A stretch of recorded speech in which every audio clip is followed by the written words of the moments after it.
Yo, we back with another episode. Damn you two sports. Stay tuned live. JB, Ralph Sneaks, Ron. As usual, What up? I'm in the spot. What's happening, fellas? I'm in the spot where I'm at a lot of times. That's the car. That's the car, bro. What's That's the up, my car. dad? What's happening, fellas? What's going on?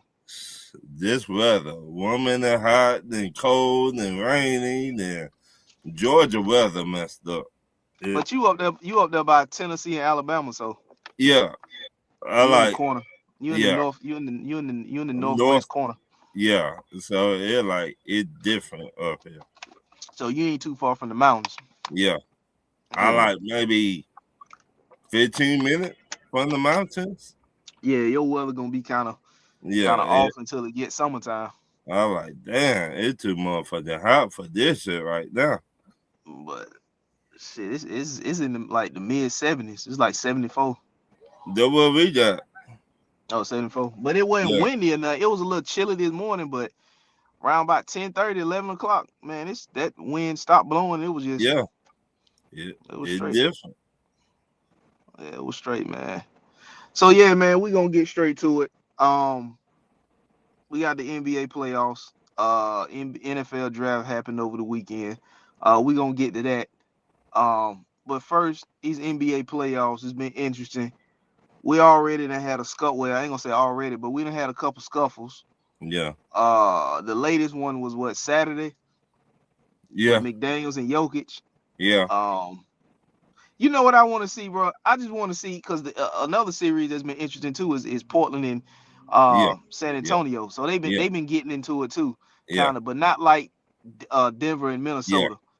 I just want to see somebody get the hell knocked out of them, Ron. Because all this fake tough guy stuff, man, just go ahead and all this little I, brushing up against the shoulder, this little weak right, ass pushing. Man, if you gonna hit somebody, hit somebody. right. Because either I way don't. it go, you gonna get a suspension or a fine. Right. I don't. And this just my opinion, y'all. I don't think this these NBA players built like that, like they was back in the early 2000s In the or 90s, yeah. 90s, 2000s, because these what I seen, and tell me if I'm wrong. Daniels, when the Joker ran over that to Daniel yoked his ass up. Yes or no? Yeah, he yoked him by the jersey. By the jersey, and that's it. But if you got all the opportunity to swing on somebody if you want Right. to, If you know. if you gonna friend and you about that smoke like they say the Joker is, why you ain't friend? I ain't seen nobody get swung on in a while in a scuffle. I done seen a lot of pushing and shoving, but when the last Right. time you actually seen somebody actually swing on somebody? Now, do it got to be in the playoffs or do it got to be a regular season? Either or. I ain't seen nobody swing on nobody in a basketball game in a while. Detroit, I done seen somebody some pushing and shoving, but right. actual swing like a punch, throw a punch, I ain't seen that in a while. Detroit Unless I'm Pistons and the Pacers. Malice and the Palace. that's the last time you seen a punch. Yep. Oh, I seen one since then. Um, I think it was Melo. I think this was before Melo got with the Knicks. Matter of fact, this might have been when Isaiah Thomas was still coaching the Knicks. And Mm, he was with the Nuggets. mm. And he swung. Who the hell did he? I think it was Jared Jeffries. He swung on, and he connected. He knocked the hell out of Jared Jeffries. Jared Jeffries ate it, but he got the hell knocked out of him, Ron. And boy, I'm talking about. It was over a foul. Cause matter of fact, Nate Robinson was still with the With Knicks. them? Yeah, Yeah, Nate yeah, Robinson was there. I think they yeah, were still being. Isaiah Thomas was still with him, yeah. I coaching know. him. Yeah. And if I'm not mistaken, George Karl might have been the coach of the Denver The Nuggets at the Nuggets. time. Yeah, at the time.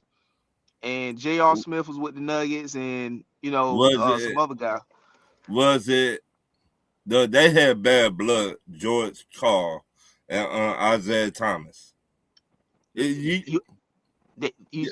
you saying you asking me? You telling me they did? No, I'm telling you, they had Oh, bad blood. I don't know what happened, but if you go look at Carmelo Anthony on podcast, he 7 p.m. talked in about it. Brooklyn. Yeah, he Yeah, talked about it. He said Isaiah Thomas told him, "Tell your boy do not dunk. We got something for him." Bam.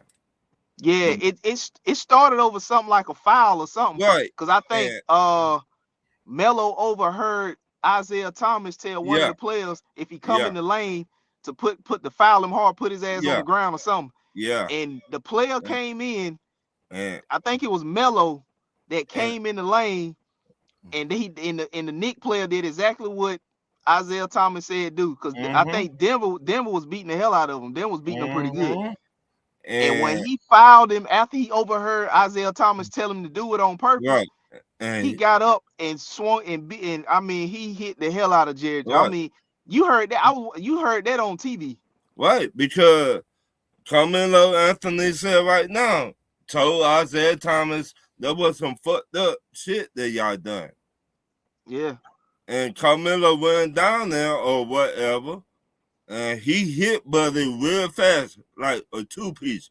yeah, And I'm like, yeah. damn, And Nate Robinson and all them went flying in the crowd, kind right, of, behind the goal. Now they didn't go all the way into the crowd like Malice right. and the Palace, but I'm saying That right went behind the goal. almost right. Yeah, yeah. And I like, damn, I think that shit. was the last time I actually seen somebody get swung on But in a I scuffle. I Other don't than that, think it just be a lot of shoulder brushing and right. I don't think this younger era want that smoke.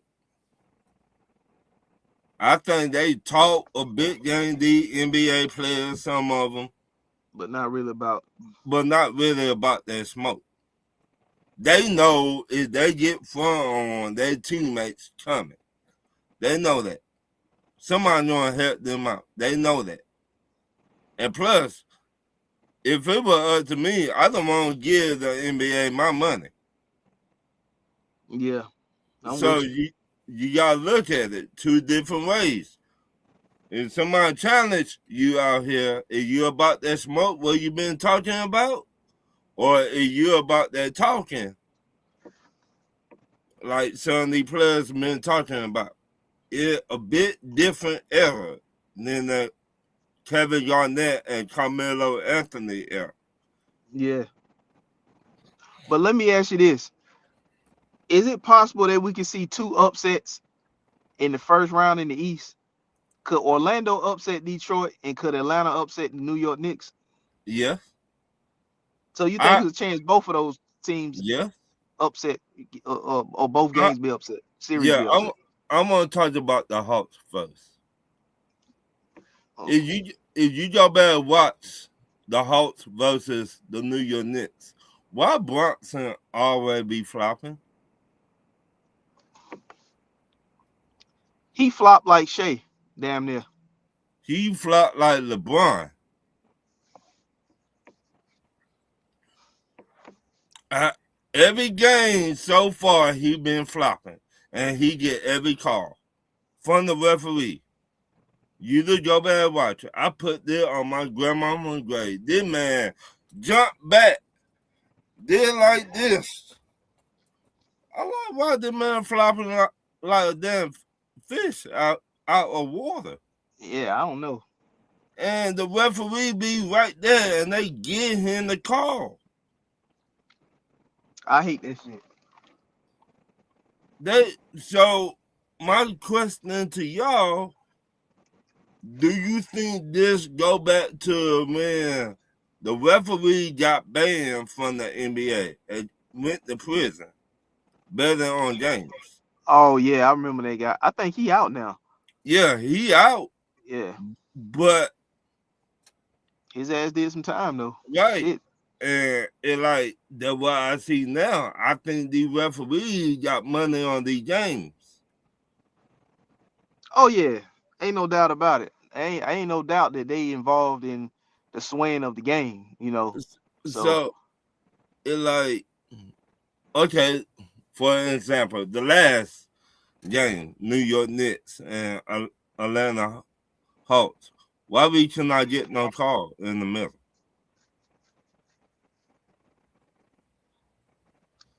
Because, like you said, the refs they play a part in swaying the game a certain way. It's, So, you know, I mean, is it is it over, or do the Hawks still got a chance to win the series? Because it's tied at 2 going back to Madison Square. And one thing I hate is I hate the fact that half of the fans in Atlanta, or the one half the fans that showed up to the game, were Knicks fans. what? It damn near like the Knicks was playing another home game. What? Like, why they now? For as far as the playoffs, if I'm a billionaire owner, I'm buying up the tickets What? at the lower level for Hawks fans only. What? You know what I'm saying? I'm not just. I mean, it's hard to kind of determine who a Knicks fan and who a Hawks fan. If you purchase tickets or whatever, you don't know who What? is a fan of who. But I guess what I'm saying is, or trying to say is, Hawks fan, we gotta do better with showing up What? at What different? at the game, bro. You know what I mean? We What can't different? have half of the arena being Knicks fans and the Knicks coming down here feeling like they just still at MSG at another home game. What? We can't have that. And I mean, if you look at it, yeah, we got Lil Bootsy there, we got Ti there. Well, where everybody else at? Where Young Dro at? Where Goody Mob at? Where Outkast at? Where all these famous people we got in the city of Atlanta claim they love the Hawks. Where y'all at? Where y'all at? I don't know. I mean, y'all claim y'all love the Hawks, the home I team. mean, it What? got so bad. Spike Lee showed up. Right. Spike Lee was there. Walt Frazier was there. I think I Mm-hmm. seen Pat Ewing there. Patrick Uh, Young, John Fat, Stark, yep. Fat all Joe them. was Yeah. there. Yeah. Walt Frazier was there. I Mm-hmm. mean, damn, they got all this everyday celebs. They traveled to the game. I said, Right. man, look at this shit, man. And half of the arena was Knicks fans. Right. But this was the first game in the series, not just the playoff series, but the regular season series where they played, where it really was a blowout, because the Right. Hawks didn't blow the Knicks out during the regular season. The Knicks didn't blow the Hawks out during the regular season. Those were tight games, and this has been the only game so far in this series that's been tight. I mean, that's been a blowout. Right. So I don't know what type of adjustments need to be made. Well, for one, you can't do it now because this is something you got to do in the off season. But you gonna have to get big. You gotta get a big. I mean, You got you got they a got two of them. Well, double O really ain't gonna three. double O ain't he's not a real center, and he's not a real power forward. He's more Right. of a power forward than a center because So well he's a tweener. He's right. not he's not a power forward. He's not a center, and it's proven in this series that he can't Right. handle a guy like Cat Right. down low. Two. A double O will get you by during the regular season, but when it Right. comes to playoffs, you Yeah. need an actual big that could go. Right. So I think what they should do is, come up off of some of them pieces that you're not using, like Zachariah Ricochet. Why don't you Mm-hmm. trade him to Dallas, because Dallas is a rebuilding team, and try Mm-hmm. to get Daniel Gafford off their hand. Daniel Gafford doesn't fit the timeline of what they're doing. They got Derek Lively there, they got Cooper Flag there, and if you add Zachariah Ricochet, he's still young and he fits the timeline of the rebuild, and we get a big back that we need. I mean, I could see that, but we need a big body really Gobert. They just play defense.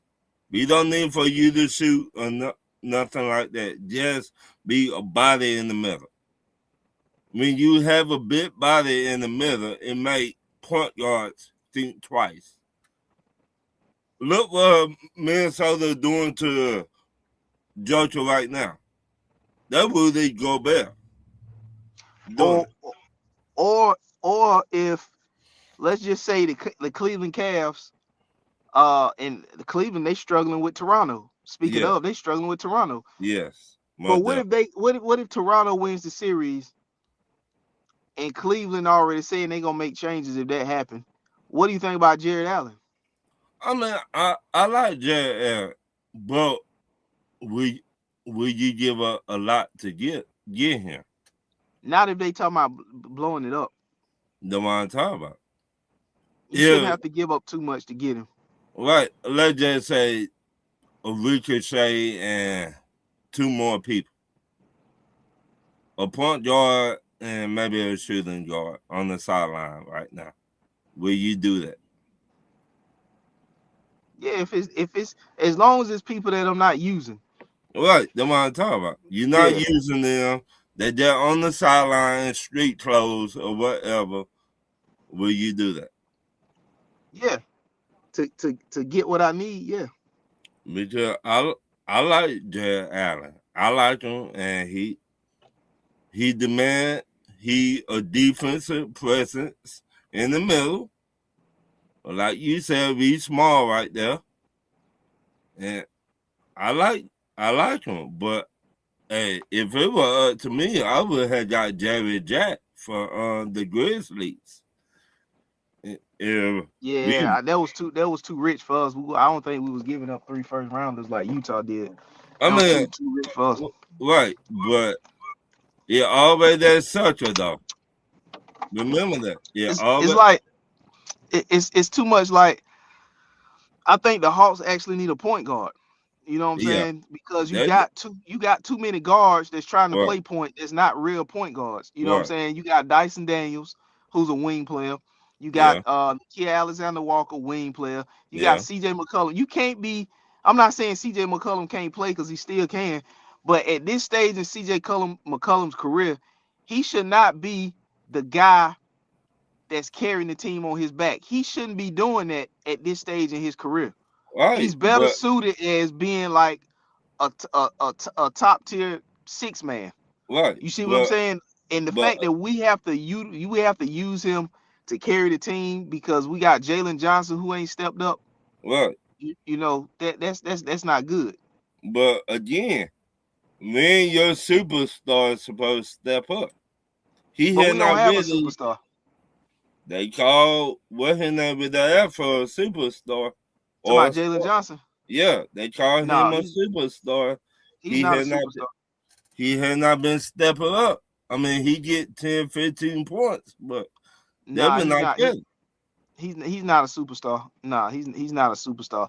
He's now the face of the team, but he's not a superstar. He hadn't took that jump yet. You know what I'm Right, saying? the It next looked level. good in the regular season when you playing different teams every other night, but Right, now this is where you go from this level to that level. right, You know what that's it, and I hate to keep bringing this up, but I gotta bring it up to make my point. That's when Trey went from this level to that level when he did what he did to the Knicks. right. He did it on the bright stage, But and he accepted putting the team on his back, and he accepted being the villain, and he did what he had to do, put the team on his back, did what he had to do, and they beat the Knicks. right, And he but went from just being this to, right. that took him to, took him up a notch, a few But notches. the New York Knicks is just like us. Think about it. Jalen Brunson, is that Trey? Yes or no?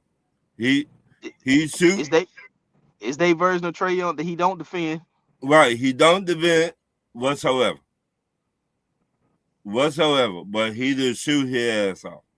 He to make Okay. plays, but no defense. His defense is flopping. That's his defense.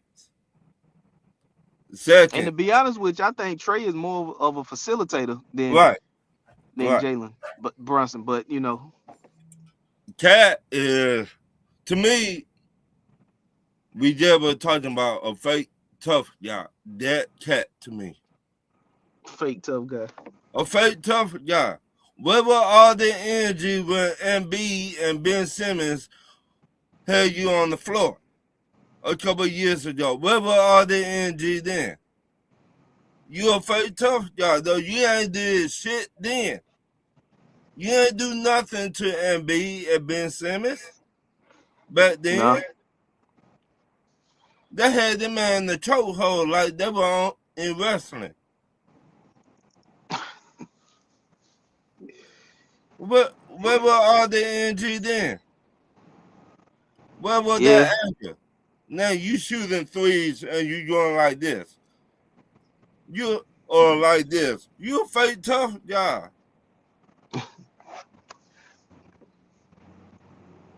Trying to mean mud So people. so with the series going back to New York, is it over? Or the Hawks still got a chance to pull it out and win it? I think we still The got upset. a chance. But Because we it's gotta even. It's play our 2-2 now. game. We gotta It's play our 2-2. game. Right. We gotta We play. gotta get out and out. You gotta get out and outrun the Knicks. You got to outrun them. That's what I said at the beginning of this. There I said you got to outrun the New York Knicks. Make Yeah. they ass tired. Make cat. Now now is the time you need a guy. You see what I'm saying? Even though the team looked and played better and played more freely and were a good team after the Trae Young trade, but this is not the regular season no more. You're not seeing different teams every other night. You locked into Right. a series. You seeing one team that you got to beat 4 times out of 7 games. This is a best of 7 series. When times get sticky like this, you need a guy. You don't But need a bunch of guys that built chemistry together and nobody knows who the guy is. Because when it's time to stop the bleeding, you need a guy to go to that can stop the bleeding. right, And right now, we don't have a guy. We getting by with CJ McCollum, but like I said, CJ McCollum at this stage should not be the one carrying your team right. when you supposedly have you got a Jalen Johnson type of player on your team. But once again, our head coach, Quinn Snyder. Quinn Snyder, you got excuse me, you cannot be playing checkers no more. Now you gotta play chess.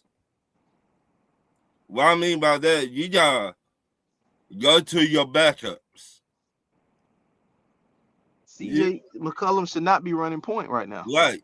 You gotta go to your backups. You got to put somebody in that the New York Knicks had not studied that player. I don't know who that is other than Buddy Hill. Bingo. You making my point.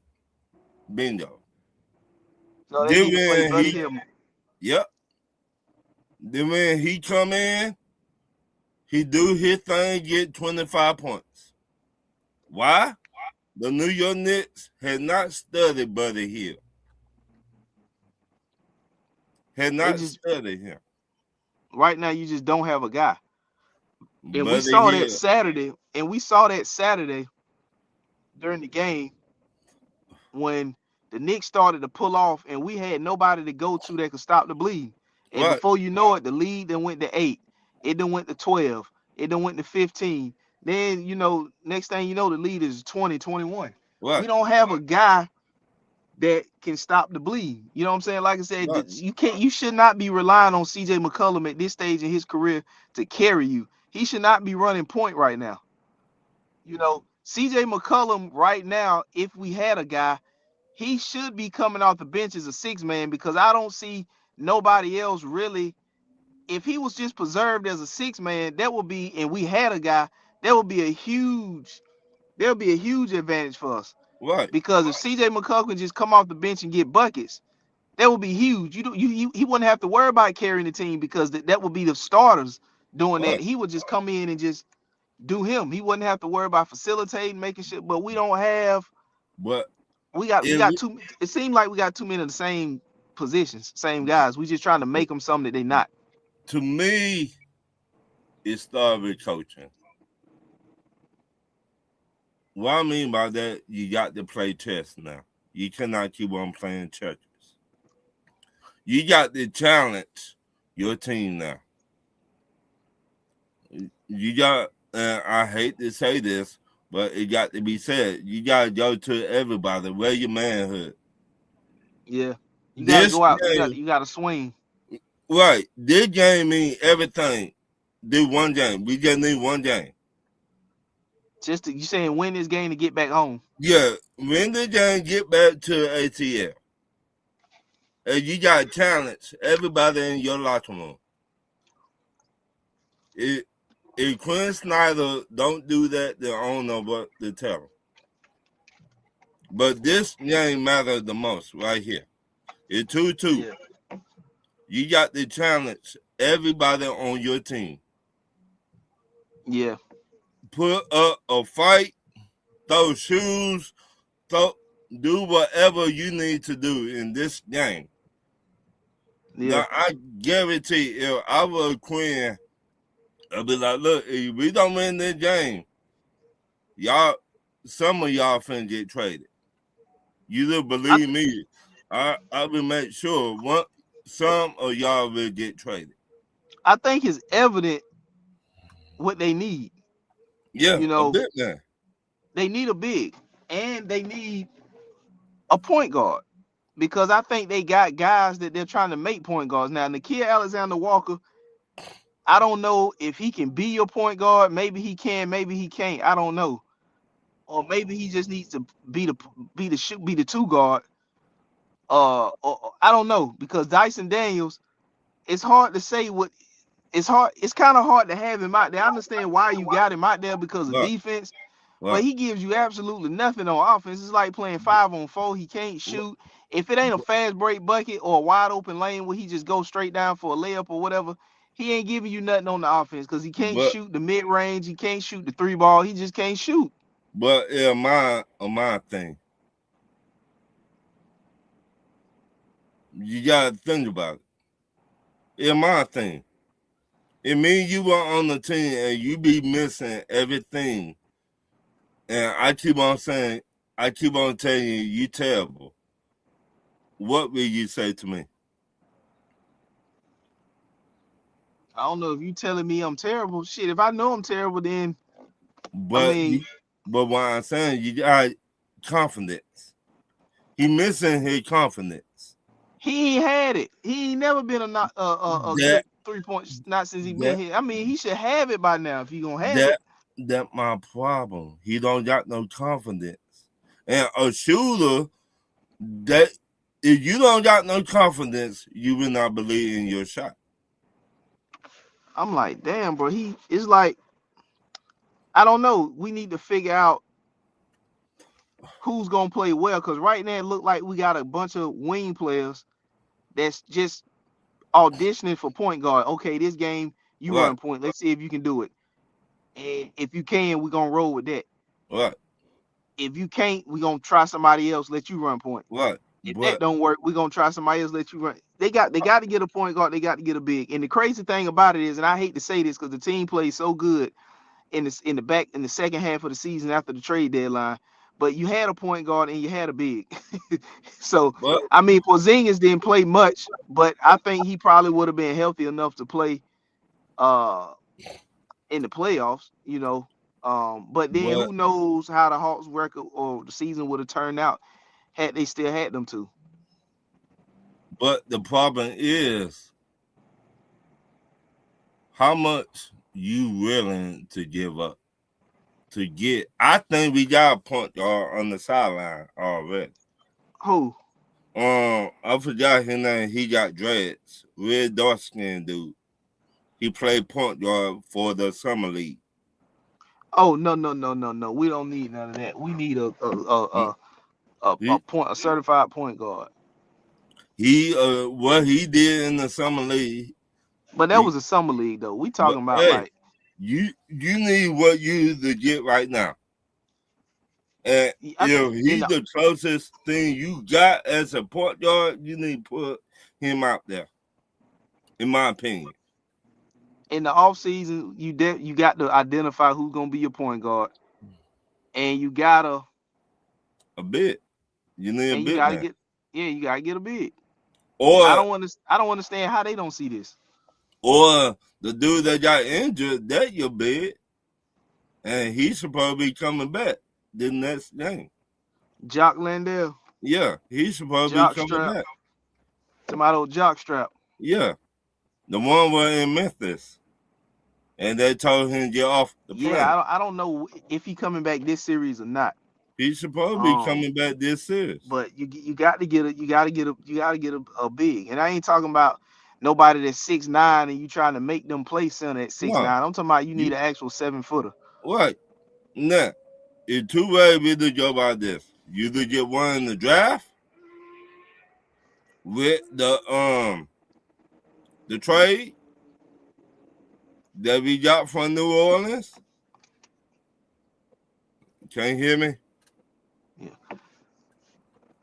Yeah, yeah. The Hawks need an actual they need an actual 7-footer. They don't need nobody 6'9", 6'9.5", and putting them at the center position. They need an actual 7-foot guy. You know, like I said, if you're not using Zachariah Ricochet, who was the #1 overall pick, and Quinn Snyder's not using him, if he ain't using them, then I say call Dallas and see if you can offer him in a trade package for Daniel Gafford. You know, Zachariah Ricochet, he's young. He still fits the timeline of a rebuild that's going on in Dallas. Him and Cooper Flag, and then whoever else they got with whoever they take with the draft picks, and they'll be rebuilding. They got Derek Lively there, so they don't need Daniel Gafford, in my opinion. But a team like the Hawks do, and I don't think Daniel Gafford contract is so big to the point where the Hawks will look at it and be like, "No, we can't bring you in because of that." No, I don't think he has one of them massive contracts. You know what I'm saying? So I had to double check, but I don't. Last time I checked, I don't think he has a massive contract that's gonna make the Hawks say, "No, we can't afford that." But yeah, get off of Zachary Ricochet. You're not using him. And the thing about it is, when people talk bad about Zach, it's like when Zach got drafted #1 overall to the Hawks. Usually, when you get drafted #1 overall, you go to a bad team. The Hawks that season, when they got the #1 pick, wasn't as bad of a team as people think. They were not a rebuilding team, and they were not an awful team. They were not a rebuilding team. So when Zach got drafted #1 to the Hawks, he really didn't have any room or time to develop like a normal #1 overall pick would do going to a bad situation. Now, if you go into a situation that's awful and they rebuilding, you're gonna get all the opportunity in the world because they're drafting you #1 overall to possibly be the franchise guy that they could build around. So you're getting all the opportunity in all because the team was so bad, ain't nobody on that that's gonna be challenging you for a spot. And if it was, the team wouldn't have been that damn bad. So him going to the Hawks was a situation that wasn't the best for him because it wasn't a situation where the Hawks were full-blown rebuilding. They was just lucky enough and lucked up and got the #1 overall pick that year in a draft that was bad. That wasn't a good draft to have the #1 overall pick in. You know, um, you could have had Alex Sarr, but reports was that the Hawks was going, that he didn't want to come to Atlanta. But hell, you're a rookie. We don't give a damn. You come here anyway. And if if you don't want to be here that bad, guess what? We can trade your ass and get something back that we need. You know. But yeah, that's what I think the glaring holes with the Hawks is. With the Knicks, series heading back 2-2. Um, this game 5 right here, the winner of this game right here, it almost feels like the winner of this game is gonna take the series. You know, like I said, this the game 4 was the only game during the regular season and during the playoffs thus far that was a real blowout. So all the games that the Knicks and Hawks have played in this series and in the regular season series have been close games. Game 4 was the only game that was a blowout. So it just seems like whoever wins this game 5 is more than likely gonna win the series. Because these two teams keep going back and forth. Now another series I want to talk about is Orlando and Detroit. Orlando is giving Detroit all they can handle. And I said in a reel in one of my videos, if you ain't subscribed to the YouTube channel, go and subscribe. It's Damn YouTube Sports Talk. I said in a video that the issue with the Detroit Pistons, even though they look like a damn good team during the regular season, finishes #1 seed in the East. The issue with them is they're 2K Cunningham dependent for offense. You know what I'm saying? Right. So the Detroit Pistons, they're 2K Cunningham dependent on offense. I think they What? another offensive guy. So, What? you know, uh, they don't have anybody that could really get them a bucket. You know, you Right, don't get Tobias Harris as a go-to guy for a bucket. You look at a guy like Tobias Harris as a guy that just gets his in the flow of the game. You know, right, I'm not counting on just giving Tobias Harris the bucket and he beating his man to get to make something happen. right, Tobias Harris is the type of player that just gets his buckets within the flow of the game. If the game going, he can go and get his within the game. He doesn't necessarily have to have the ball given to him in an ISO situation to get a bucket. right, Even though sometimes you might the shot clock running down, the ball might end up in your hand, and you might have to do that. But the Detroit Pistons are too Cade Cunningham dependent. You know, now I think Detroit, if they lose this series, they need to go into the offseason and look at another a bucket getter. Now, I'm just throwing this out here as an example. I could, I'm just saying if Detroit, not Detroit, but if the Sixers lose, which I think they are gonna lose to the Boston Celtics. yeah, yeah, Uh, they have two guys, in my opinion, they need to move off of and go in a full blown youth movement because they got the two guys that they could move forward with. The VJ Edgecombe, the rookie, and then you got Tyrese Maxey. right, Two guys, Paul George and Embiid. Paul George, you're gonna be able to move off easy than Embiid. Right now, Embiid don't have no trade value. right. So if you the Detroit Pistons, I wouldn't mind looking at a guy like bringing Paul George in. Paul George, Yeah, Paul George can still get his own bucket, and then Paul George right now won't be looked at as the number one guy. but you, Cunningham is there, and you don't lose much defensively with Paul George. Now Paul George is not the not right now the defender that he was with Indiana or with OKC, but Paul George is not a huge drop off in defense with Paul George, and he slide right in there on the wing with that team. right, but the problem with Detroit, Orlando came to your city and slapped the shit out of you. They punked you, and now, Detroit pushing back now, fighting back. But Orlando took your card. They came to your city and punked you, just like New York came to Atlanta and punked us. Now you fighting for your life. You're on the ropes. Because the Magic up 2-1 in the series. Right. You're on the ropes. If the Magic win tonight, then you deserve to not even be in the playoffs, to be honest with you. They're definitely gonna, if they lose in the first round to the Orlando Magic, they are definitely, in my opinion, they're not gonna run this same team back. They're gonna go out and get another bucket getter. How about they're gonna give up that first round pick, which is gonna be a later first round pick anyway. They're gonna give that up and whatever else to go and get somebody that can score a bucket. Okay, I got one for you. Who? You ready for this? Who? How about John Morant? No, Ja and Cade Cunningham play the same position. They cannot play off of each other? No, I don't think they can. I think Ja needs the ball to be effective, and Cade Cunningham needs the ball to be effective. They need the Detroit Pistons. They got Jalen Duran. They got Tobias Harris. They need a wing player because I think Tobias Harris is playing the power forward position. Okay, who on the wing in Phoenix? Devin Booker and Jalen Green. There you go. So I mean, Phoenix is not giving up Devin Booker. They're not giving up Devin Booker. I mean, Devin Booker would fit, but you know what they should have done is they should have went and got when they had the chance, they should have went and got Michael Porter Jr. from the Brooklyn Nets. Most definitely. But they still together, to be honest, Rich. Yeah, they can. Brooklyn ain't going nowhere. They can still get him. In the off season, Detroit be like, you know what, we give you our second round pick for him. No, they giving up the first round pick. Their first round pick gonna be later on in the first anyway. So I mean, okay, but you got somebody that to create their own budget. That's what they just need. like Atlanta. Or we did trade with Detroit. We need a playmaker. They need a playmaker too.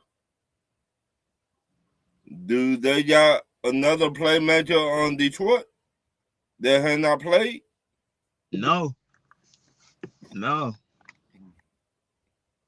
I mean, Just need to go and get another bucket getter. Now, and I'm only saying Paul George. I'm just throwing it out as an example. I'm not saying that's gonna happen, but right. But I would not trust Paul George whatsoever. I mean, you only need him in the playoffs. I mean, But is this gonna be the Paul George that popping pills?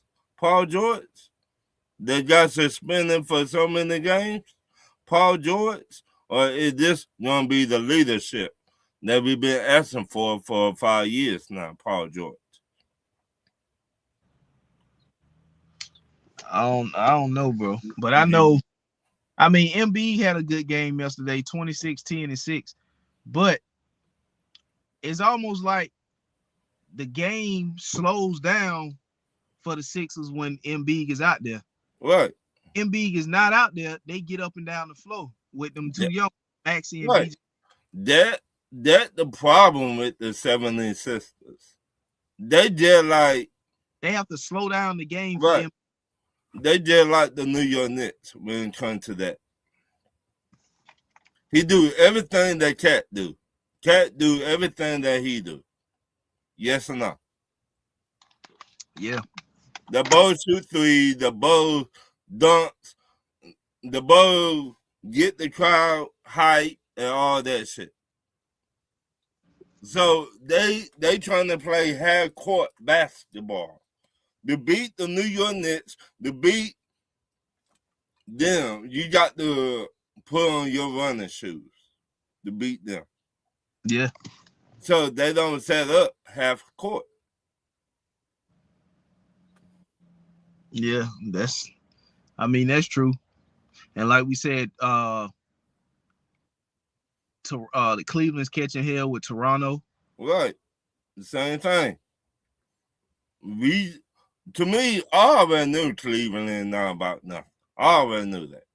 That series is tied at 2. Right. I already knew. Cleveland, if they lose in the first round, or if they lose in the second round, they don't win as far as they can go with the nucleus of that team that they can go. Right. It's time to trade players. Exactly. Yeah. Harden, if you lose in the first or second round, that definitely wasn't the goal. So right. Didn't reach a goal. You know, you traded for DeAndre Hunter from Atlanta. Now he gone. Right. Where he went now? I think he went to Sacramento. I think he was Dennis Schroeder. Yeah. Deal. Nah. That didn't work for them. They traded away Darius Garland. Where he went? He went to the Clippers. It was him. That was James Harden trade. Yeah. Nah. Now you got Evan Mobley, who kind of really hasn't taken the next step that they think that he should have taken by now. Right.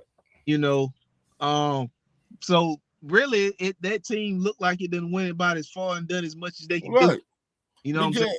This what James Harden do. This what he been doing. This what I've been getting mad at him all about.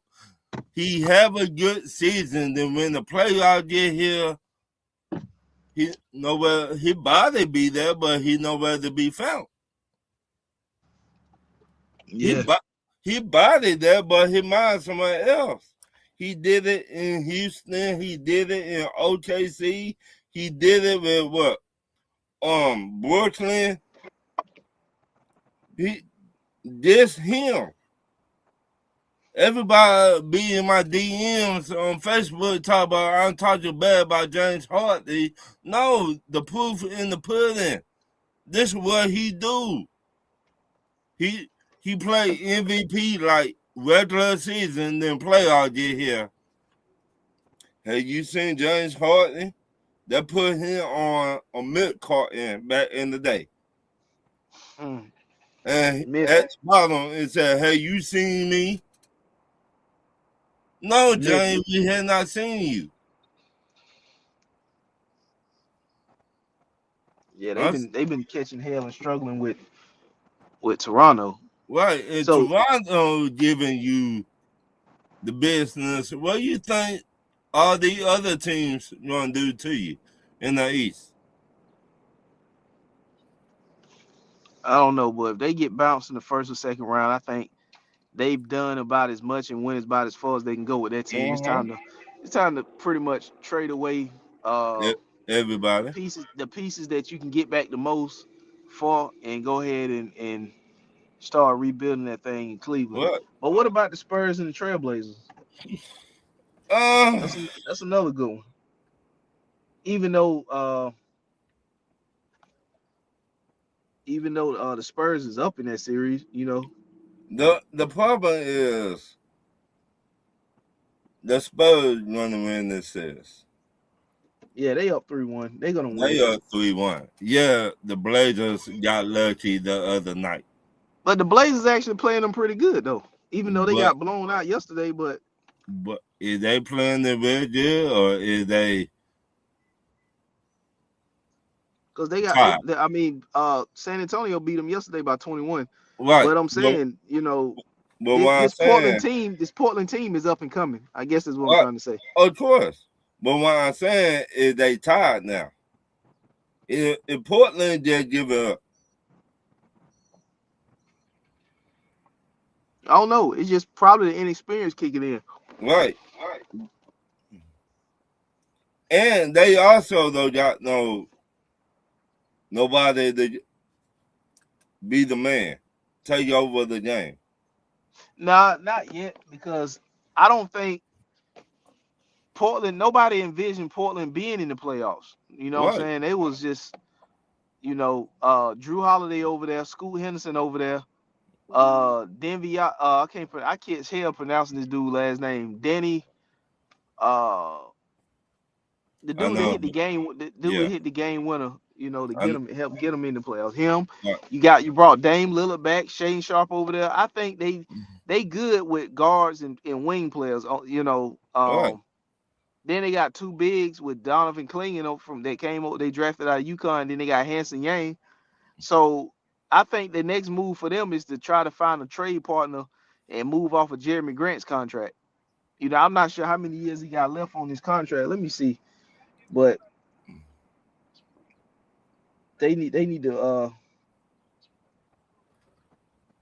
they need to find a way to move off of it. Let me see how long he got left on his The Magic's up 12 right now.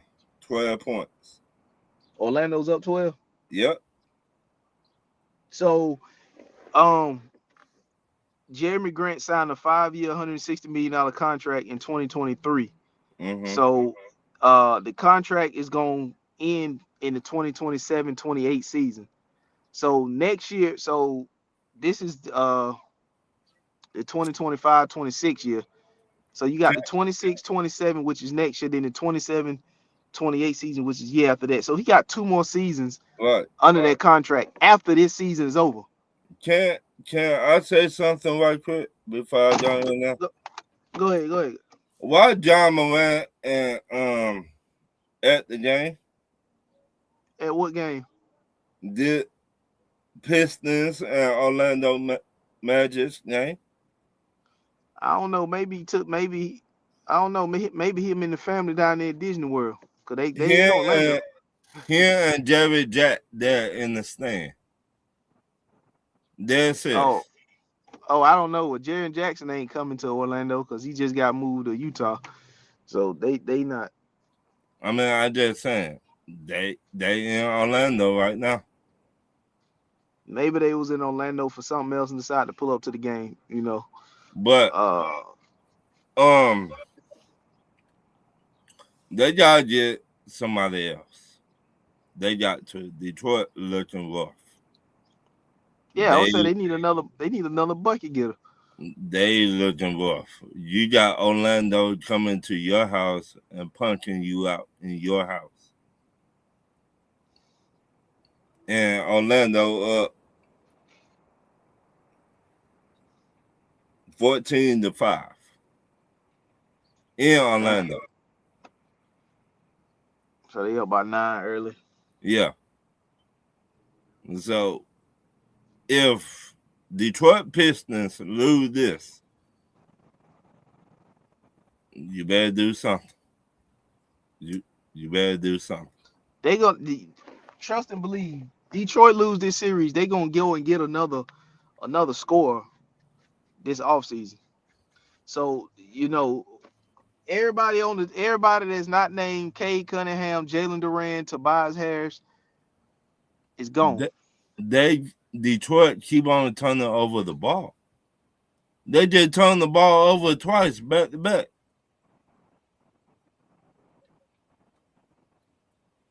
But Yeah, they gonna need another. It's evident they need another score outside of right, Cade Cunningham. Cade did well with him this season to have him as the number one seed in the East, but when push come to shove, Ron, when it's time for the road to meet the road, Ron, yeah, you gotta have a guy. It's the playoffs. You yeah, locked in with a series. You gotta beat a team 4 times out of 7, get out of best of hmm 7. You gotta have a guy.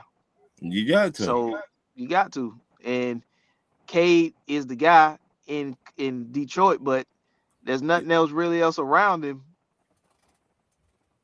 Is in the pecking order.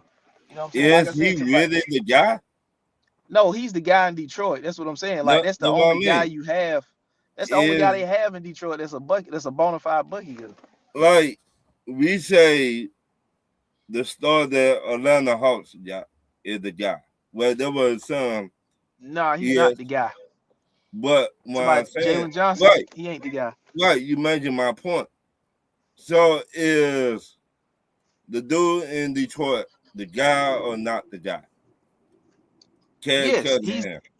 he's the guy on the team. He's the guy. The problem is they don't have anybody else to balance it out.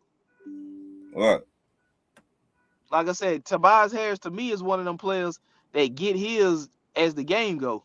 right, He's not nobody that you just get a ball, say do your thing, and and he's right, a bucket, in ISO. He get his within the flow of the game. right. However the game flowing, he get it within that flow. Yeah, So if it's not flowing good, then don't look for him to be like you think. But if right, everything flowing good, look for him to have good games. right. So Houston, LA, real quick. What you think about this series? Lakers lost last night. Houston saved they saved a sweep by winning. Um I think what they should have did, and I said this a couple weeks ago, I think they should have just rolled it out with the young squad. They should have kept Jalen Green and just added to that team and took it step by step until they made the play. Because right now, they look better last year in the play. And although I understand KD, hurt, but Ron, how in the hell, and help me figure this out, because I can't figure this shit out.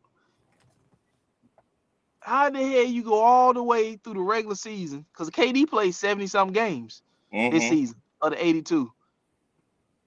And all of a sudden, when it's time to play the Lakers in round one with no Austin Reeves and no Luka Doncic, you ain't ready, you ain't good to go to play.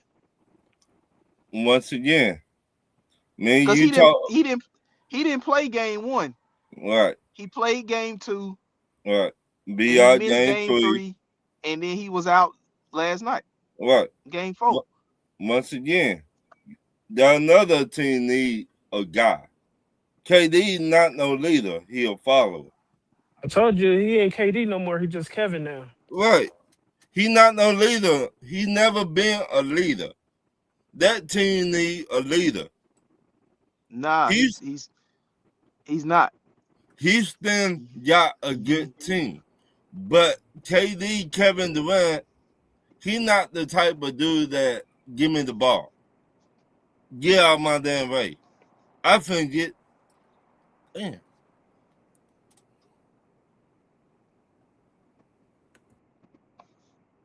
Yeah, I don't think KD. I think the team should have just took steps to get better with the young guys.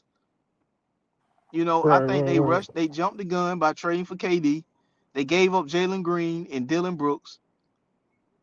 I think they could have just kept those guys another year and let them guys go, Can you and hear me? they jumped the gun. What? They jumped the gun. But So it wasn't a good move. Now that you look back on it, it wasn't a good move. I didn't think it was a good move when they did it. I don't like when teams do that. experiment. You know what I'm saying? I don't like when teams trade. First of all, the Houston Rockets made the playoffs last year. They got bounced in the first round by the Golden State Warriors. What? So they were already a good, solid team without KD. They were What? a good young team without KD because they made the playoffs last year. They just lost in the first round against Golden State. So I think they should have stayed together and just took the necessary steps to move forward But with that it, team. it But you was, messed that up by trading KD but it because was too now we much. know how KD is. If something ain't right, KD gonna ask for a trade. What? You It know, was too much bad. he It, asked for a trade from Brooklyn. what? It was too much You bad know, he blood got there. out there to Phoenix. What? It was That too didn't much. work. It Asked was for a too much. trade out of Phoenix to get to Houston. In I don't think he could. Houston, now that ain't working. I'm not What? talking bad about KD because I don't know him personally, but I'm just saying as a player, at some point it's like you got to look in the mirror and say it just ain't working with me. Hell of a Ralph, can you player, hear? but Can you hear Ron? as far as what a Hello. team is looking for to I take the can hear you, next step Ron. towards winning, Uh, KD is not a leader. You know what I'm but saying? And the what? Houston Rockets, they missing Fred VanVleet. They missing a point guard. Fred What? VanVleet, you know, I don't think uh he can hear you, I think he Ron. tore his ACL. He missed this past offseason, he missed I'm gonna go the back out. season. So they missing that Fred VanVleet type of point guard, you know. So and Fred VanVleet is a perfect fit for that team. And they missing that. So and to me, I would have just went after a point guard to the end of the season to get me through. Like Chris Paul was available. Why the hell you didn't reach out to Chris Paul? It's not like you trying to sign Chris Paul to a 3-year deal. Chris Paul was already gonna hang him up at the end of the season anyway. So why do you just bring him in for the remainder of the season and see what the team can do because they desperately need a point guard. They don't have nobody to get nobody in position. The Houston Rockets look like a street ball team that's playing in a tournament on the weekend somewhere. It just whoever got the ball, do what you do, shoot. We'll pass it here, pass it there, and if it end up in your hands, you shoot. They don't really have anybody that's putting anybody. They don't have a player coach on the floor. And I think that's what CP3 would have been. Damn all that other shit by how he in the locker room. Damn that. You don't need him for 2-3 years. You just need him to get you through the rest of this season. What? Damn all that other shit. You just need CP3 to get you through the rest of this season until you get Fred VanVleet back next season.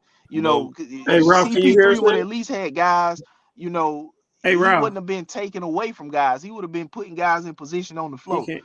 and he probably still would contributed some points. You know what I mean? I'm not saying he's what? gonna go out there and average 25 or nothing like that, but anything that CP would have gave you would have been extra icing. The most important thing is he would have had these guys where they needed to be. What? He would have had these guys. He would have been the floor general for these guys. But now you got Sangoon running point.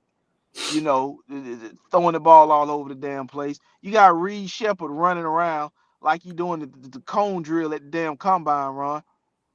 He all over the damn place. You got the Thompson twin running the point, one trick pony. You got everybody out of position doing shit that you don't need them to do. That's taken away from what they need to do because you got them out of position doing what they don't need to be doing. That's what a guy like CP3 would have came in. And like I said, you don't need CP3 for What? 3 years.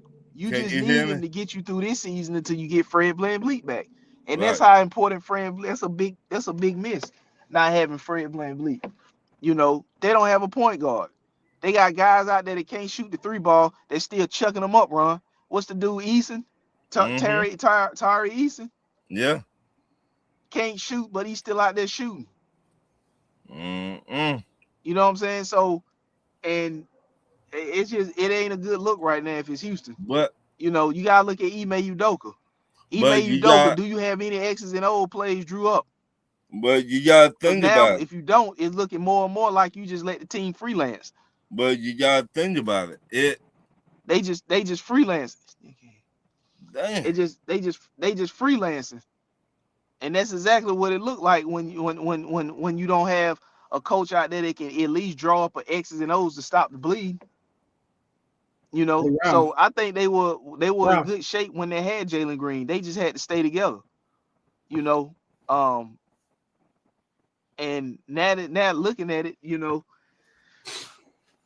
it's not a good look. And like you said, KD played 70-some games this season, and now he's hurt at the time that you need him the most. This is why you brought KD in for this time. You didn't bring him in to get you through the regular season because you was proving that you could do that already. You made the playoffs last year without him. So you can get through the regular season with the guys you had. This is when you need KD the most, and play the whole season and get to this point in the playoffs where you need him and you can't have he ain't available because of injury. I mean, Ralph, point to your ear. damn. Hello? Can you hear me? That's crazy. That's crazy. Can you hear me? Oh, he about to go.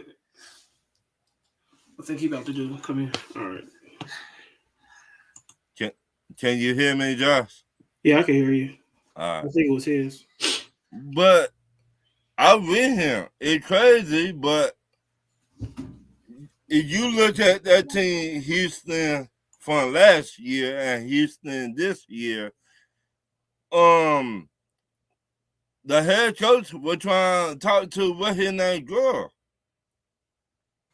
Then Then they traded him to Phoenix. They traded that man to Phoenix. I mean, I like Houston head coach, but you cannot be doing no grimy shit like that. And Right. you brought in Kevin Durant, and Kevin Durant, you think he's this leader? He's not no leader. No, he's definitely not a leader. He's never been a leader, even with OKC. He said Russell Westbrook was the leader. Ball hog. Well, Russell Westbrook, he had that pit bull mentality. I take that any day of the week. Exactly. I mean, Kevin Durant, you soft the cotton candy. Yes, you do get shots. Yes, you do this. But time anybody say something about you, you be soft. Yeah, he's soft, man. He's definitely not a leader, man. He got all the talent in the world, but he's not a leader. You tell me you been where did injury come from? He was playing regular season. Right. Hello? Yeah. Can you hear me? Yeah, you good, yeah.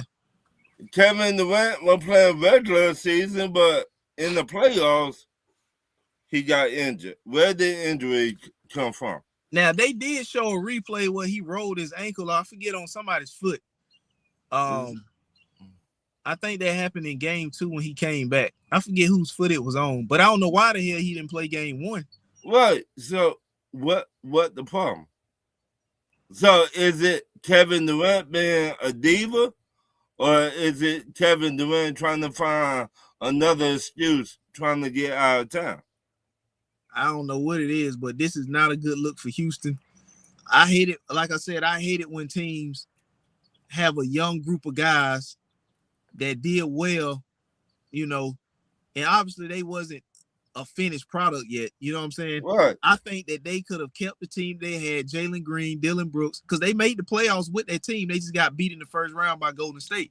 So it's not like you need KD to get you to the playoffs. You had a good enough young squad to get to the playoffs in the West. But you gotta look at it. You know, I don't understand why people still looking at KD as a leader of a team. He's not a leader. He's just somebody that want to hoop. He just want to play. He don't want to be leader. He don't want to be into this and that. He just want to play ball. So why do people keep bringing him in to situations like this, expecting him to be the leader, something that he's not? I don't get it. But they traded. Who they traded to get Kevin Durant? They traded Dillon Brooks and Jalen Green. All right, Jalen Green, the head coach for Houston right now. We're trying to talk to Jalen Green old lady. Last year. So they're already off to a rocky start already. Man. In fact, I'm not making this up. No, I'm just saying, man, like, damn, this again. Right. He So just you had- already got bad blood there that the older dude trying to talk to the young lady or whatever, and she going with Jalen Green. Now ain't that's why they got rid of your ass in Boston because you was messing No, with. they got rid of him because he was messing with the assistant. That's what I'm saying. Right. He was messing with an assistant in Boston. Now you back messing with somebody else later in Houston. Right. Damn. So Or allegedly trying to. right. So it suspect, bad blood right there. Instead of you get rid of the head coach, you get rid of a good to be a great player. That would have got you buckets, in my opinion. Kevin Durant never been no leader. He would go get you a bucket, but he never been a leader. He never been the one that everybody out of the way let the man cook. The man will take us to the finals. He never been that type of dude. Nah. So now you looking like Boo Boo the Fool now. So if you trade Kevin Durant this offseason, where you gonna trade him to? And what will you get back? Though you cannot get a lot back. You can't. You cannot offer. You cannot tell them, hey, you gotta give me 3 players and a draft pick. No. So what you gonna ask them to give you? I don't know what they gonna do, bro. But so now you looking like Boo Boo the Fool. You gave up on your young talent. This ain't a good look. This is not. No. This is definitely not a good look. For Houston. Now if Detroit lose this, and I looking at the situation with Kevin Durant, if I'm Detroit, I would go get Kevin Durant. Though you need another playmaker. Yes or no? Yeah, you do. What do Kevin Durant do? Get buckets. He's not no leader. He get buckets. That's your playmaker. I mean, get buckets. Yeah. KD in Detroit, man. Yeah. It'd be ugly. Think about it. And we ain't even got to talk about OKC and Phoenix. Yeah, that's over. Yeah. That over. That over. Yeah, that's it's all but over. They just playing late because it's a best 7 and OKC gotta. Right. Yeah. I don't see Phoenix making a dent in that. No. But that's gotta be embarrassing, bro. You gotta be licking your chops, saying to yourself, "Damn, bro, we got the Lakers with no Luka and no Austin Reeves." Right. This. And you got the advantage pretty much. You should have the advantage everywhere. Right. You should be running. Except LeBron and KD. I think they will be able to cancel each other out. KD will get buckets, Bron will get buckets. Right. So it's pretty much. Houston a younger team. All Houston got to do just run. LeBron, how old? 40? 41? I mean, LeBron can still run the break, but I'm just saying, like, the way Bron is and the way KD get buckets, they'll cancel each other out. Right. So move to Sangoon and Ayton. I think Sangoon is better than Ayton. Of course. But what I'm saying, the Lakers is just like New York Knicks. What I mean by that, they got who the Lakers' big man is. DeAndre Ayton. Okay. What do the Lakers like to do? Half court. Settle in the half court, throw him the ball in the middle, and let him dunk it. Houston, younger, faster. So this Houston should be running all over the Lakers. Ime Udoka should not be getting out coached by JJ Redick. Right. JJ Redick not even coaching no more. He let LeBron do whatever he wanted to do. And LeBron be like, look, fuck what you said, motherfucker. I'm drawing up the plays. This is what we doing. This what we doing. And JJ Redick like, okay, boss. You got it. Not gonna argue with that. Yeah, I'm not gonna argue. You got it. Mm-hmm. I just don't get it, bro. Houston, man. That what happened. Damn. When you put so much on a player that's not that player. Houston, you got to get, you just like Detroit, you just like Atlanta, you got to get another player to get buckets. You got to. This offseason, you got to get another player to get their own buckets. Yeah, Sengun, man, he can play, but I don't like being used. Like, right. He should not be running the point. Right. That's my point. Should not be at the top of the key trying to dribble between his legs and run off a pick and all that. If anything, if he had a facilitating point guard where he can pick and roll and pick and pop and get in open space to put the ball on the floor. Right. Set up. That's where he would be much more effective. But right now, with him being a point guard, sitting up there at the top of the key, dribbling the ball between his legs, drive with the left hand, then spin back right, or and bully his way. I mean, that's too much. This.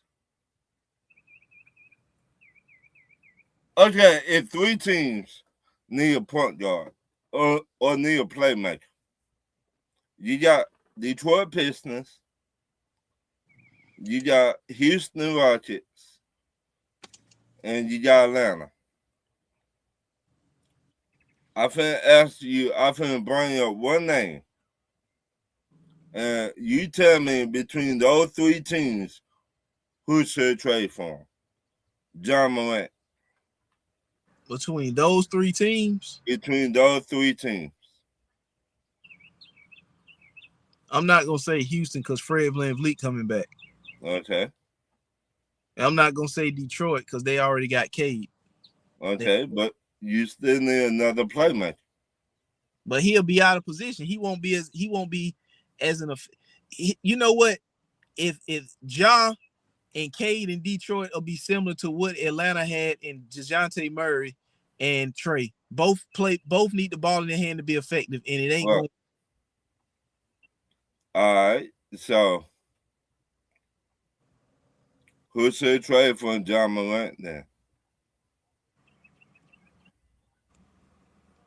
I don't know. Ja Morant. They maybe they talk about trading him. Maybe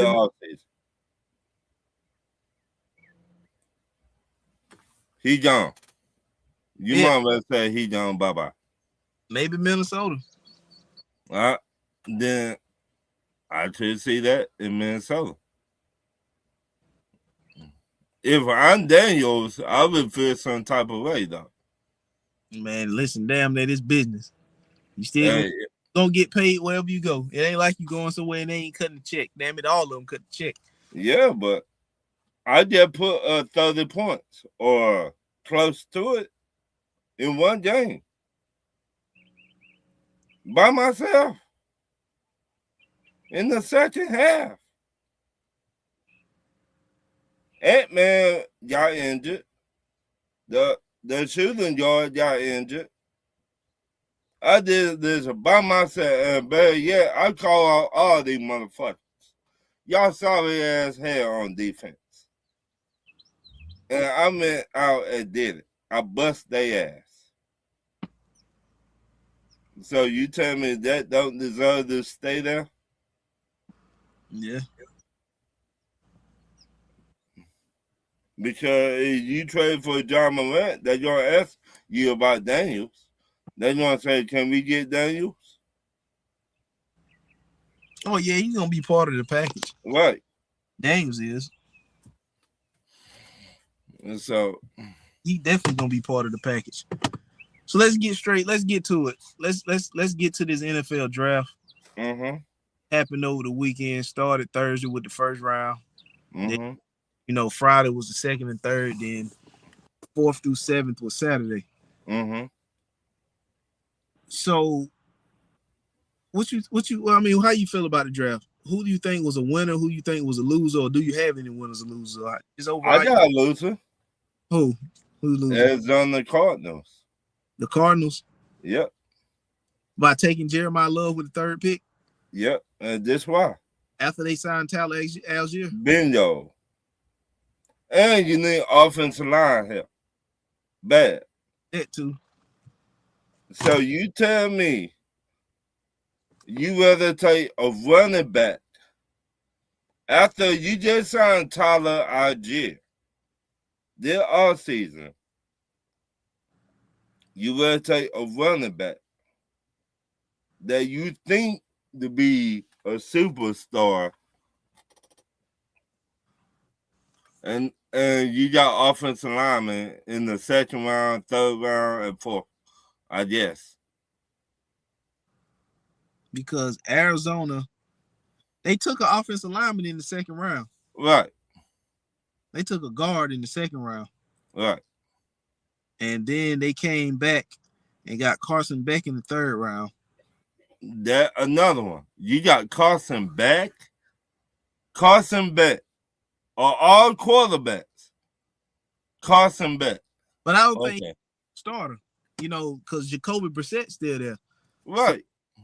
So, I mean, if you're looking at the Arizona Cardinals from an offensive standpoint, now they got Jeremiah Love, they got Marvin Harrison, they got Trey McBride, the tight end. What's the other receiver? Wilson. I can't think his first name. So offensively, if you're looking at it, whenever they get their next quarterback, their next guy, which we don't know if it's gonna be Carson Beck or not. Right. But next year, if you look at it, they probably gonna be in position to get a quarterback again. Most definitely. They probably gonna be top 7, 5 next year. Right. But you don't know what Marvin Harrison you would get. We don't know. The man had not even showed up yet. They said he got the potential, but pull up his stats. Yeah, he ain't been good so far. Right. So you cannot depend on him. Now push him to the side. Now you said Wilson. They got the wide receiver Wilson. I guess that's his name. Yeah, I can't remember. I can't think his first name. I forgot, but I know last name Wilson. Then Trey McBride, the tight end. Okay. And Jeremiah Love. In right. Tyler Algier is a boy. If you Tyler Algier, you gotta feel bad. You was in Atlanta as a backup, want to be a starter. Then Right. to a situation in Arizona where you look like you about to be the starter. Then you become the backup again. They draft a running back with the 3rd overall pick. Make sense, right? Damn. That's what I was doing. Make sense. Yeah, man. That's tough if you Tyler Algier, bro. That's yeah. Now, 2 ways you can handle this. One way you ask for another trade. The other way you just be straight up, just stay there. And when it's time for you to get out of that contract, you get out of that contract. Yeah. They let you know you're not the starter. You're the backup.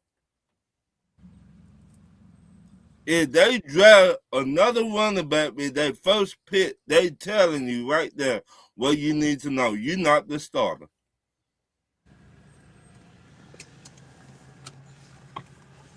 Yeah. I think Kansas City made out good, Yeah. The first round, a corner. They took the corner, Mansell Delane out of LSU. I understand how they had to take the corner because they let Trent McDuffie go, and then the year before that they let he go. Right. or they traded Trent McDuffie. You know, so both of them guys are gone. You know, and then you look at the situation where Steve Spagnuolo, the defense that he liked to run, he liked to blitz a lot, so he gonna have a lot of guys one-on-one in man coverage, back end. So you get a guy like Master Delane who can cover one-on-one. You know, I think I don't think he had any penalties last season. You know, so to get him with the 6th pick, and they traded up from 9 to 6 to get him, to ensure that they get their guy, because you had the Saints and the Washington Wizards ahead of them. So they trading up to make sure we get him. And then you come back on the back end and get a D tackle and Peter Woods to go alongside Chris. So you got guys there in the first round. Right. To be honest, I did tell you another division. Oh, our division. Yeah. Everybody in our division pretty much did good. You know, if you look at it, y'all got what y'all wanted. Carolina, y'all said that country dude, he not it. So who y'all drafted? Oh, we got a receiver out of Tennessee. That's my point. I know who you talk about. So that let me know he from the country dude come from South Carolina. Yeah. When his contract up, he gone. Y'all already found his replacement, in my opinion. Chris Bazell. I knew it was Bazell. I think it was first name. Y'all already found his replacement.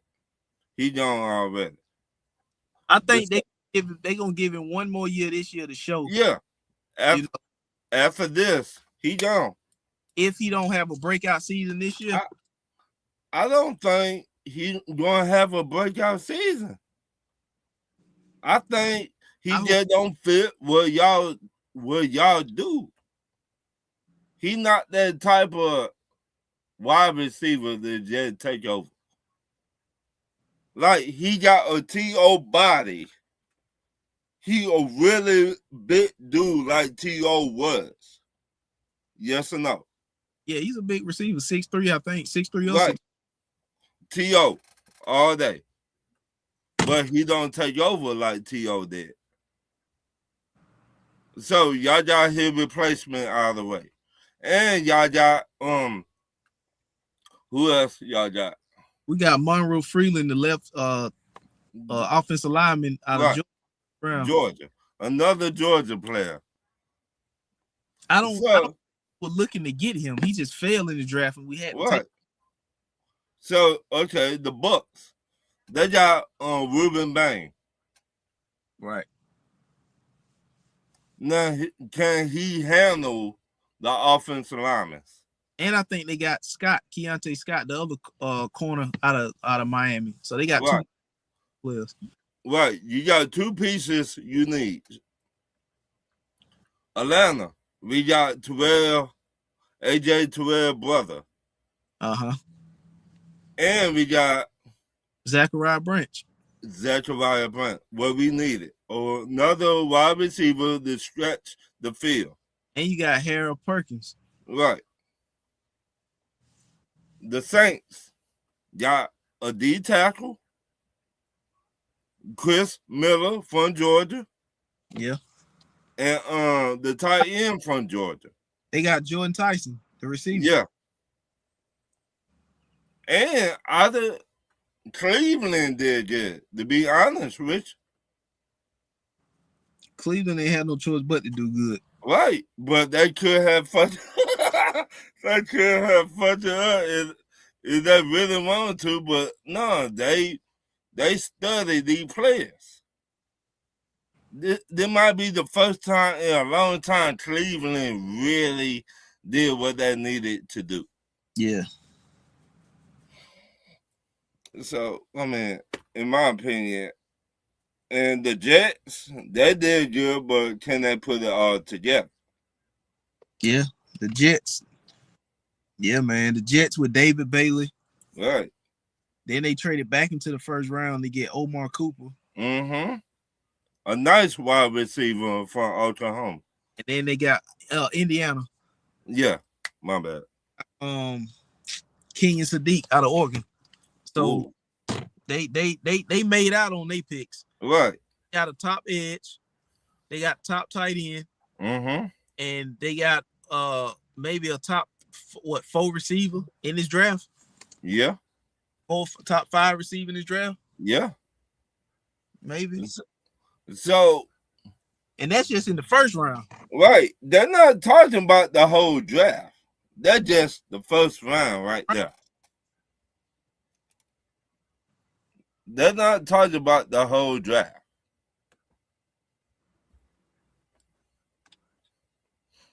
So now, second round,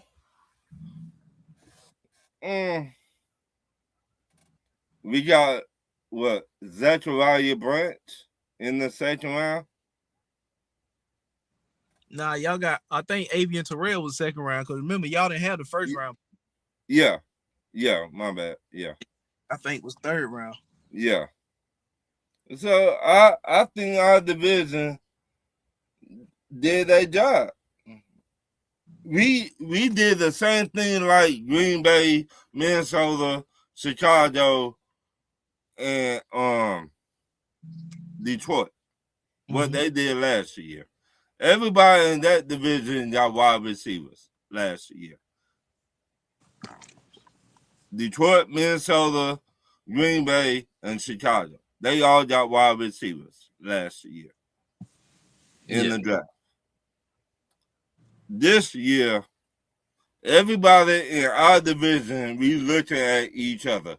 Oh, you taking a tight end in New Orleans? Man, we finna take a corner. You taking an offensive lineman in Carolina? We finna do this. Or Tampa Bay, you taking a pass rusher? So we look at each other like, what they gonna do now? Now, the only one that was what got me was the Minnesota pick. Right. Caleb Banks. Now, Caleb Banks is not a bad player. Right. I just didn't think that Minnesota was going to take him. You know, I understand because they traded one of they, was it a linebacker or edge rush? They traded somebody to the Eagles. Right. A linebacker. Okay, he was a linebacker. Okay. But I thought the Minnesota Vikings was going with the safety out of Oregon. Dylan Thieneman. Right. I knew that was not going to get him. Because what's to do with Harrison Smith? Yeah, they let go. Yeah, so who was the safety? I think they got a safety already.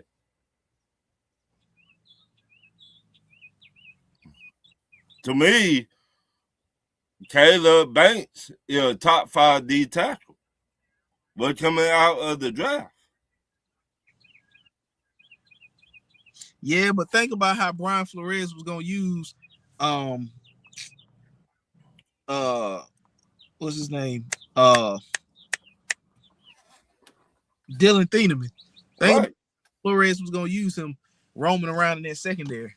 Right. But when father time catch up with you, then what? Who you talking about?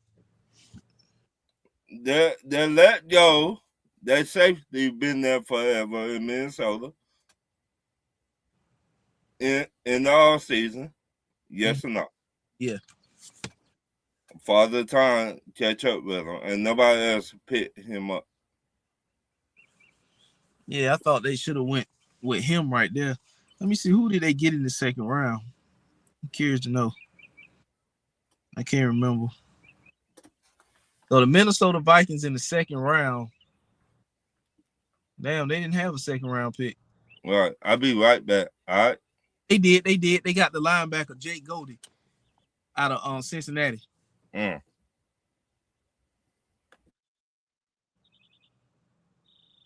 then 2 picks later, so that's when the Colts got CJ Allen. So, you know, I thought that, you know, Minnesota was gonna take Dylan Thieneman in the first round. So it was more, it was a few teams in there that took they didn't necessarily go best player available. They went with what they needed.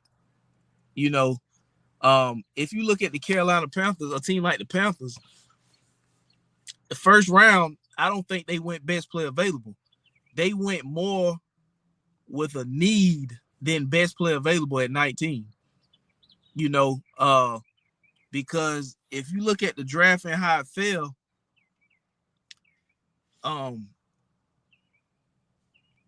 you got I think Makai Lemon was still on the board when the Panthers picked at 19. Yeah, Makai Lemon was still on the board. He went the Eagles traded up to 20 right after the Panthers made their pick to get Makai Lemon. So he was still on the board. They were talking about receivers that can get, yards after catch. They could take, a slant, make a guy miss and take they wanted guys that can do some damage after the catch. They could rack up some yards after the catch. So you look at Makai Lemon was there. Yeah. Philly. Philly took Makai Lemon, but then look, they KC Conception. They didn't take him. So I think we went more so with need rather than best player available at night because our tackle, he got hurt in the playoffs last year. He gonna miss majority of the upcoming season, and then he gonna be a free agent at the end of the season. They're like, our tackle just retired this offseason. Yeah. So we got that. Our last pick with from the Buckeyes. So yeah, like I said, you got what you need. A lot of teams, it seems like they went, especially in the first round, they went with what they needed rather than he said, getting Banks was a shocker. You said who? Getting Banks was a shocker. Yeah. Oh, Caleb Banks, Minnesota. Yeah, I thought they was going with the safety from Oregon. But look at it like this: he a top 5 in college in D tackle.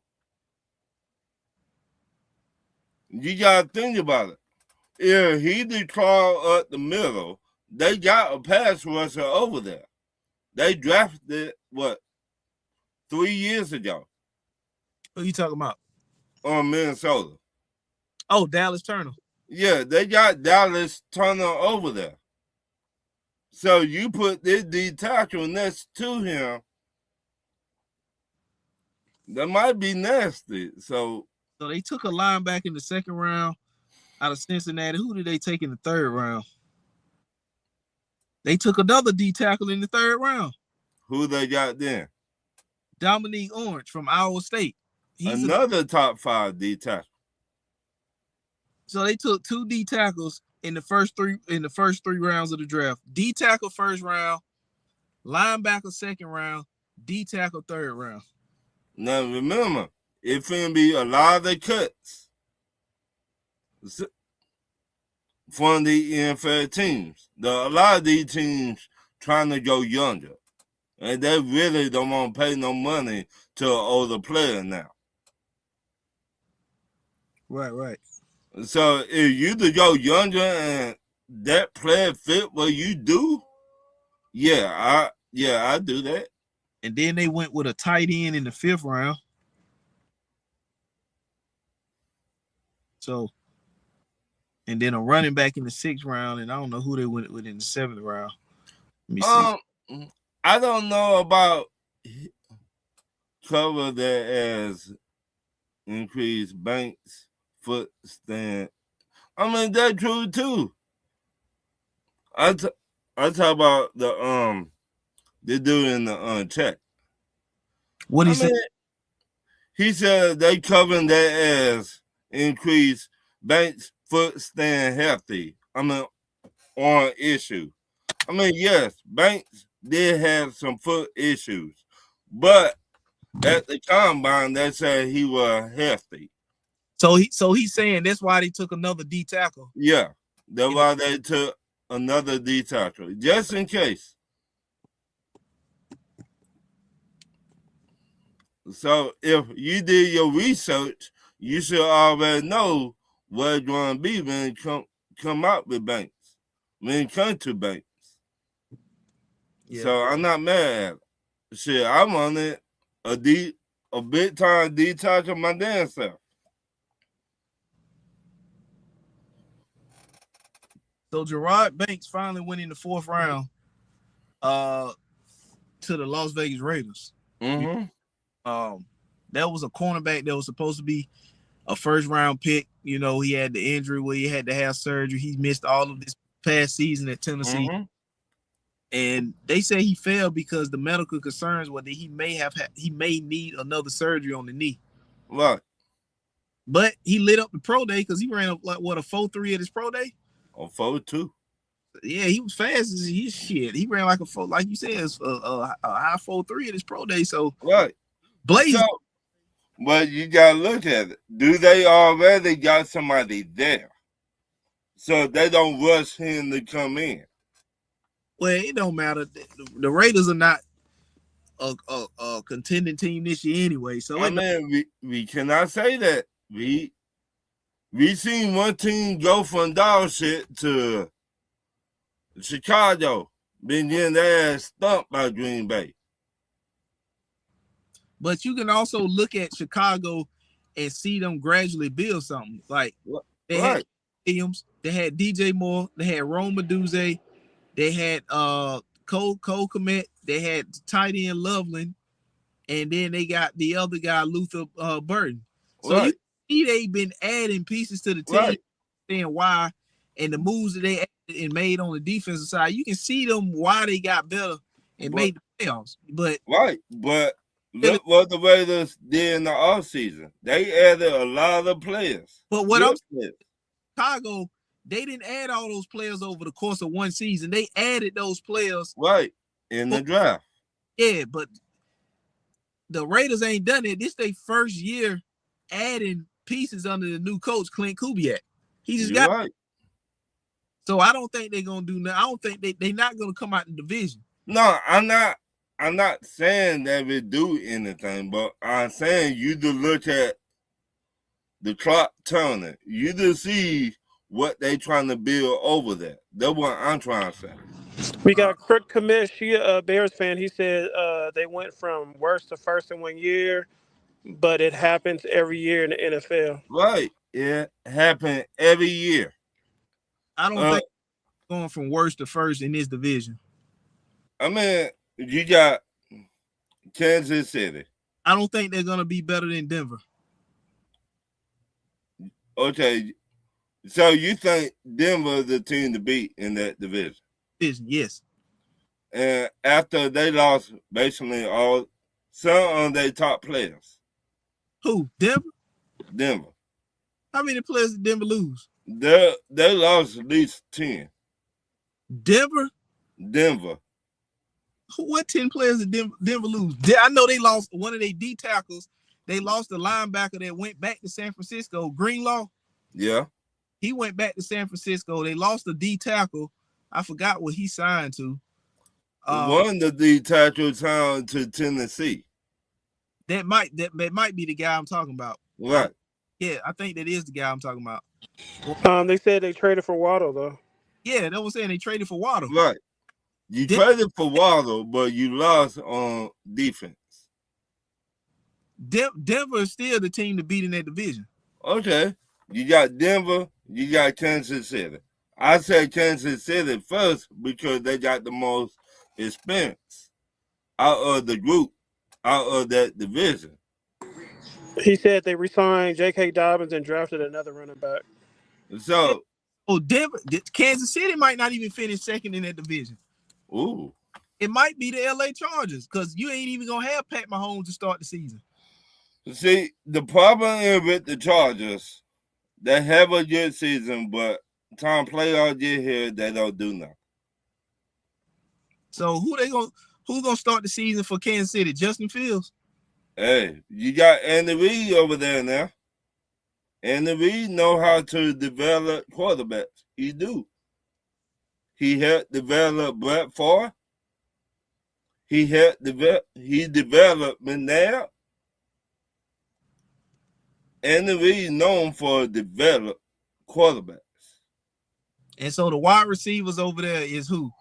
Rasheed Rice. And who else? He said Chargers too. That's a tough division as well. Right. That's what I'm saying. The Raiders are not, in my opinion, I don't believe the Raiders are gonna go from worst to first. I mean, I'm not saying that. All I just saying they cooking up something good. They start the with new head. You want to go in? Years. Josh, turn you on mute.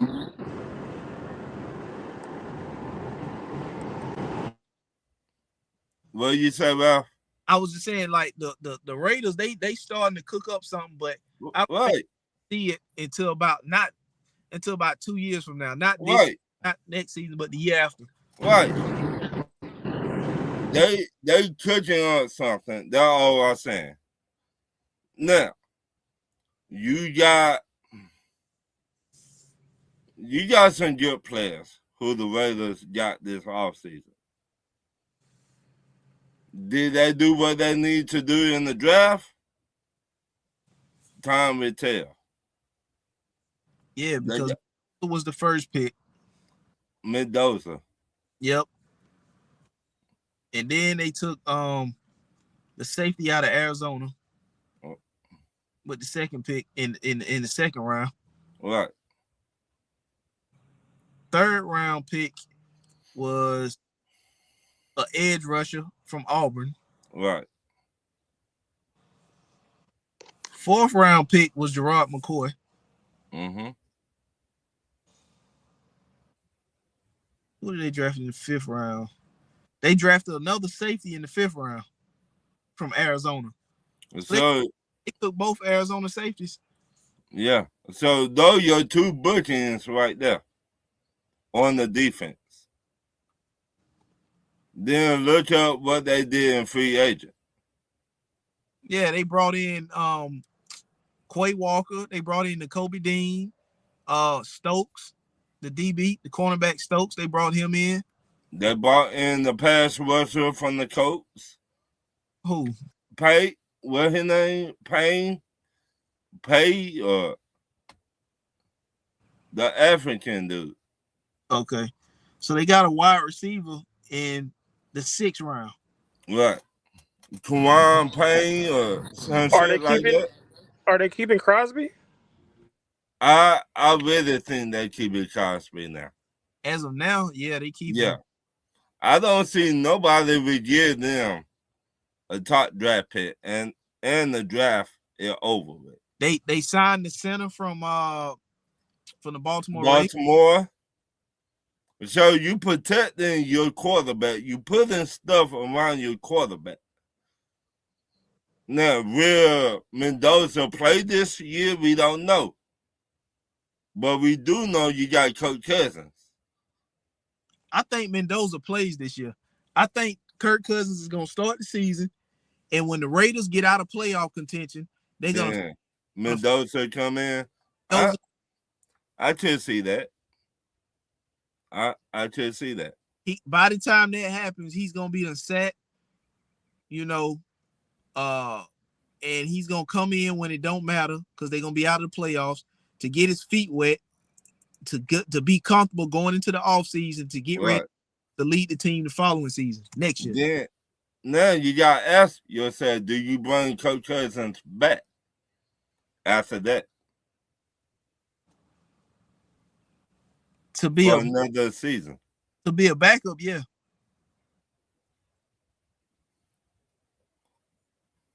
So, but the Chargers, their offensive line been terrible. Injuries. That man, their quarterback from the Chargers, he took more sacks than you seen that playoff game? Yeah. How many sacks that man got? Yeah, it was crazy. Everybody and their mama got sat on the Chargers quarterback. Even what's her name from the Cosby Show? Rudy. Rudy. Even little Rudy got a sack. Let's see who else was a shocker. Cornell Tate. They found receiver. Yeah. And in Tennessee, you know. Mm-hmm. Calvin Ridley still there, right? Yeah, but once again, we don't know how long Calvin Ridley going to be there. So that's a good one too. Who else did Pittsburgh? Anthony Hill. They took the linebacker after trading back. Mm-hmm. Bud Clark got drafted by Seattle. So Seattle took safeties in back-to-back years. Last year they took the safety out of South Carolina. All right. I can't pronounce his last name. I hate to fuck it up, Ron, but I got you. And he was a second-round pick too. But I mean, the problem is with Seattle. This the issue with Seattle. Will that be the same Sam Donald that we seen this past season in this new season coming up? They better hope.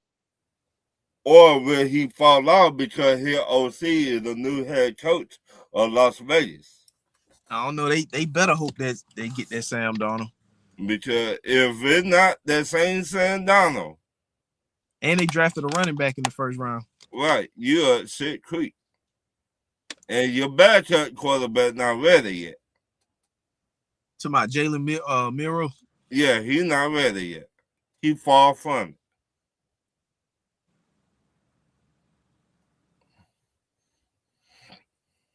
So yeah, they took a safety in the second round. Back-to-back years, Seattle took a safety, which I understand because they lost a couple guys in that secondary. Right. Tariq Woolen gone. Mm-hmm. One of the safeties signed with Chicago.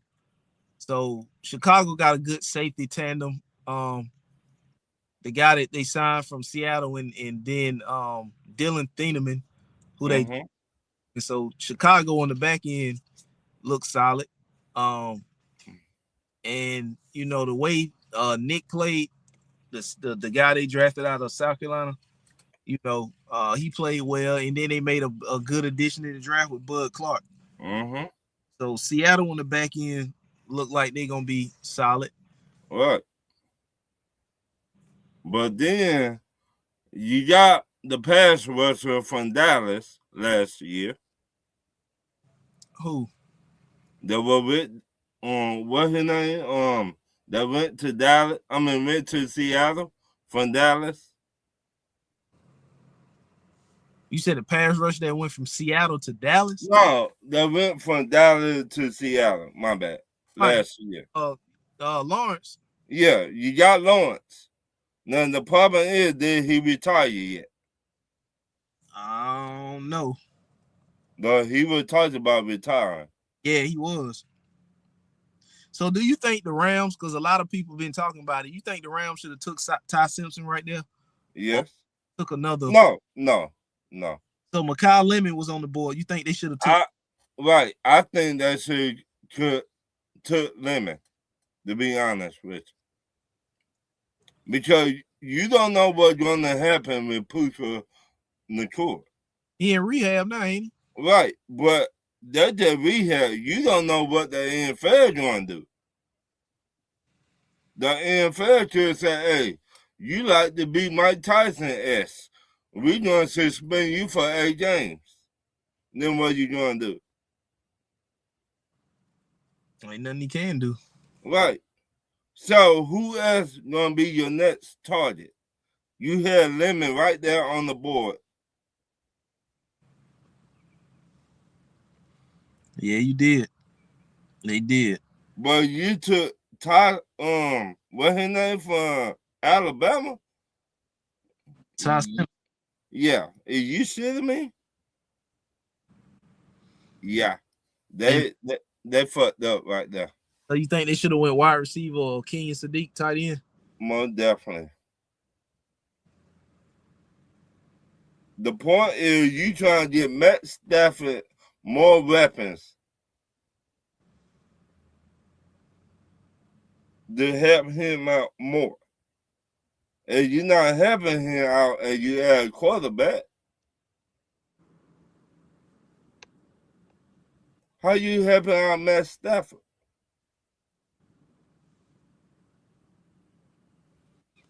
Yeah, that So, was. Matt Stafford could call in and say, you know what, I feel some type of way. I'm retiring right now. Then what they gonna do? This was a solid draft here. You know, I don't think Right. it was a. But Matt Stafford could come out tomorrow and say, you know what, I'm tired, boss. It's a couple teams that reached, but I feel Yeah, like they got the guys because they needed that position filled. You know, right, like I told my cousin, me and him was talking early this morning about the Falcons because he's a Falcon fan too. But he was trying to tell me that all his guys are gonna see the field they got drafted. I say, cuz listen, if all your draft picks see the field that you drafted, I'm not counting special teams. right, You know, because a lot of times that's how they get they right, I don't right. know do special teams. I But he was trying to tell me all the guys that y'all drafted gonna see the field. But what I was trying to tell him is that if all the guys you drafted see the field, that means you wasn't good last year. right. I could say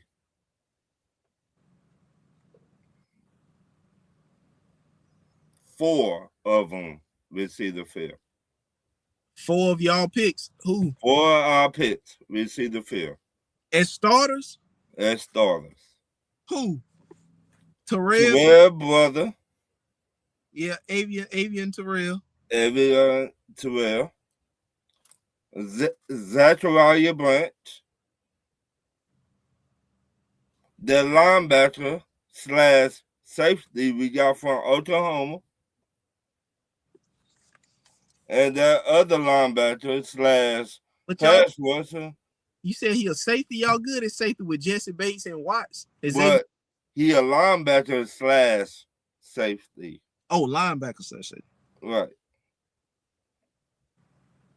And yeah, those 4 right there, in my opinion, will see the field.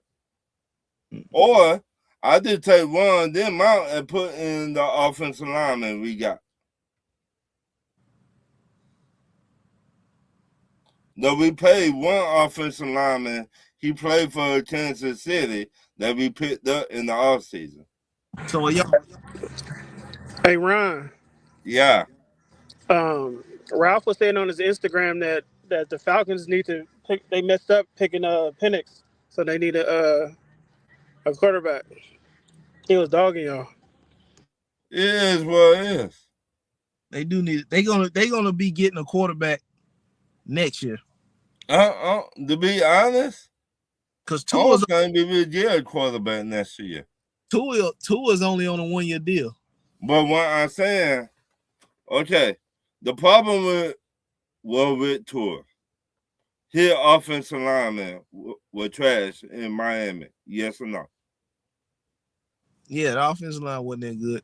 Okay, we got better offensive line that we block for. They might have better weapons, but overall, offensive line matter. Yeah. And we got the better defense. Though we were top 5 last year to the 49er game. Yeah. And then when our linebacker got injured. Hey Ralph, y'all scared of Tua? Huh? What you My said, Jay? bad. Y'all scared of Tua? Oh, we scared of Tua? Yeah. Man. Oh.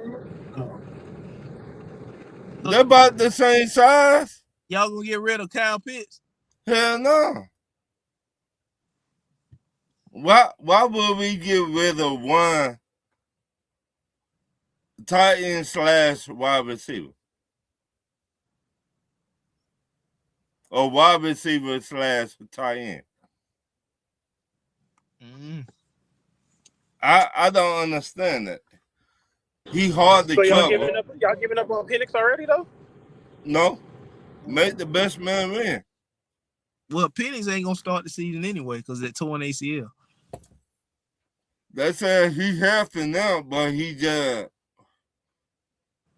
back in the lab again, working on it. He walking around everything.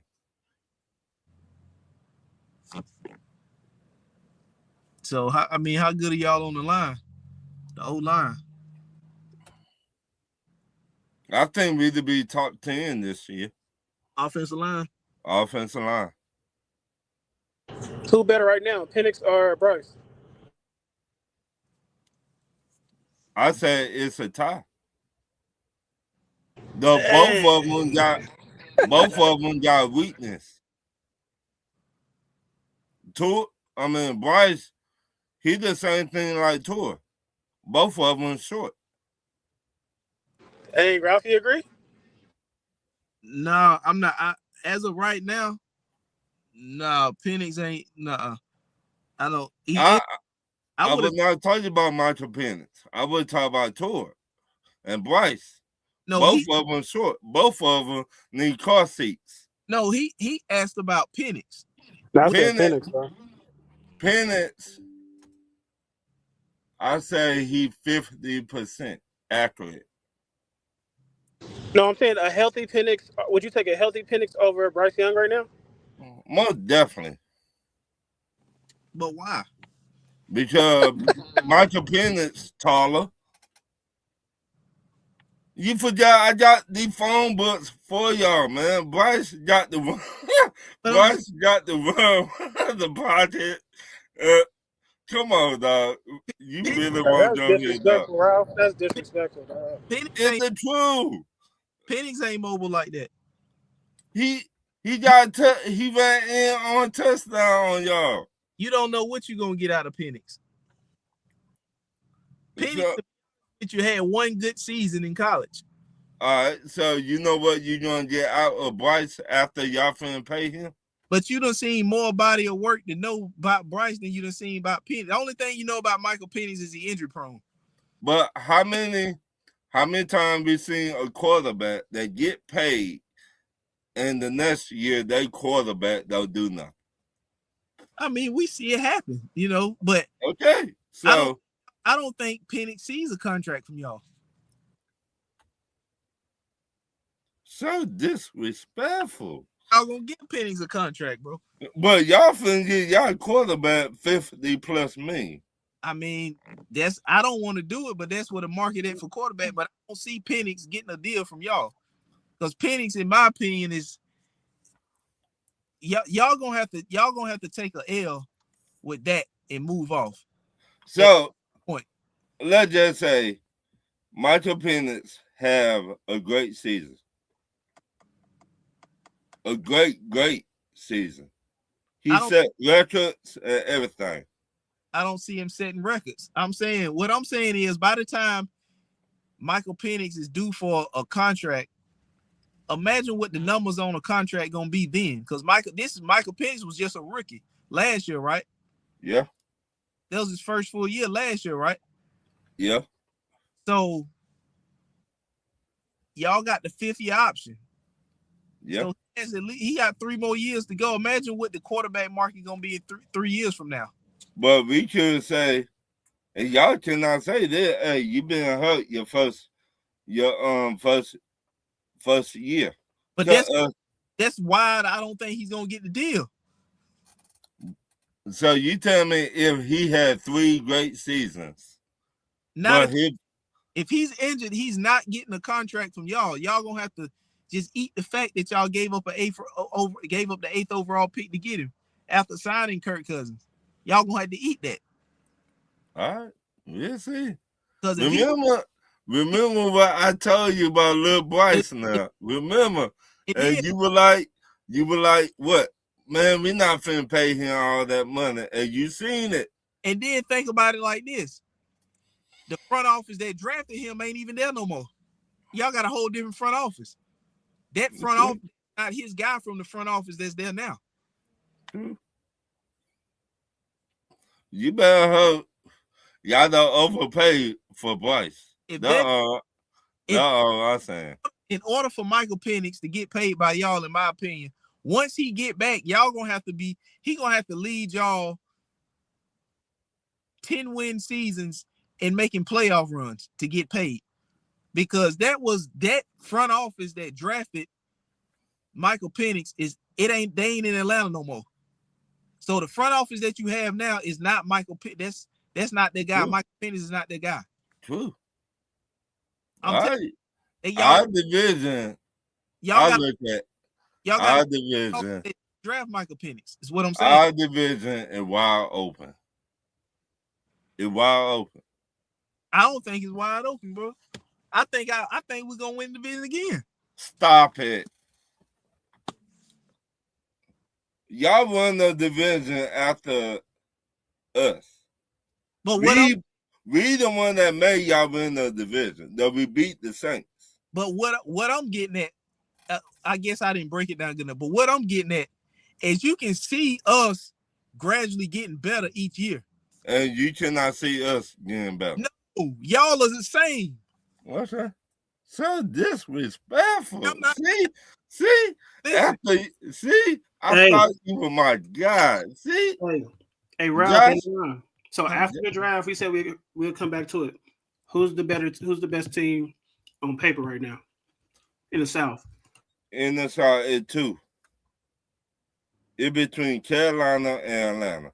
I think, and this is why I say that, I think Tampa Bay going to take a step back. And they finna fire you Todd Bowles. Don't let Lou hear you say that. Huh? Say, don't let Lou hear you say that. I don't give a damn. And the truth, they suck ass. If you let Kyle Pitts get 2 touchdowns every time he's seen Tampa Bay, I want them to do that, had nightmares.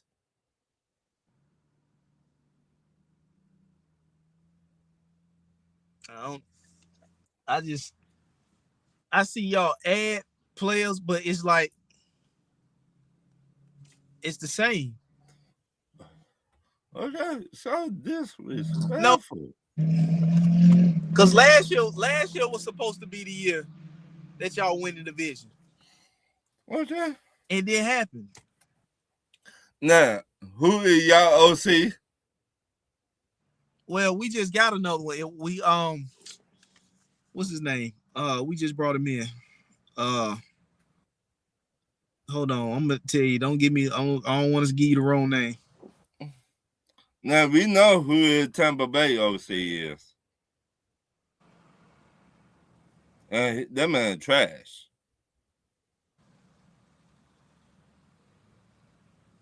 So that one reason I said Tampa Bay going to take a step back. Brad Izu. That's yeah.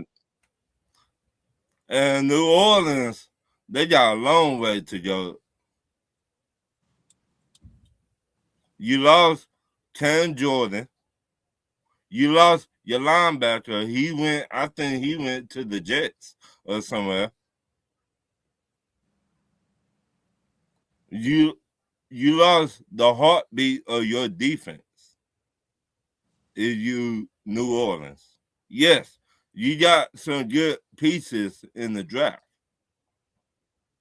But it's hard to find a leader on defense. Then another thing is, we don't know what the suspension gonna be for your guy James Pierce. That's 10.5 sacks he had last season. Let's just say he gets suspended 5 games. Okay.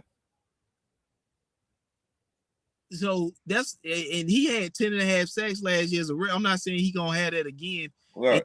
Yeah, but 10.5 sacks is good for 10.5 sacks is good for a vet, let alone. Right. But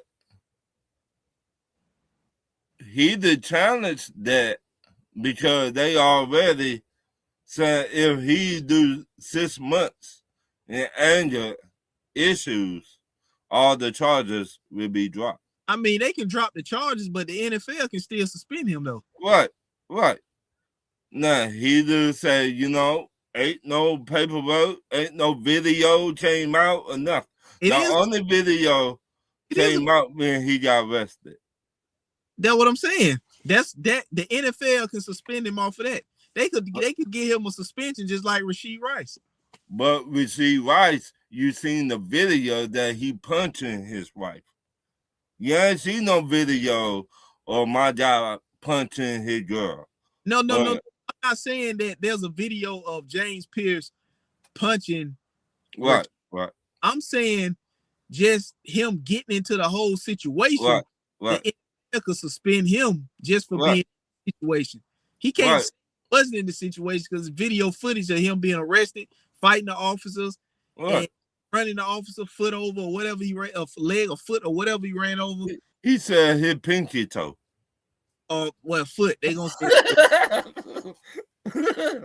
You know I got the best with you, dog. NFL. Right, I bet you. Like, look, we gonna suspend this, you know. Right, I bet you. I mean, if he gets suspended, that means the next guy got the what? He's got to be next man up. Right. So I think what we did in the offseason should prepare us for that.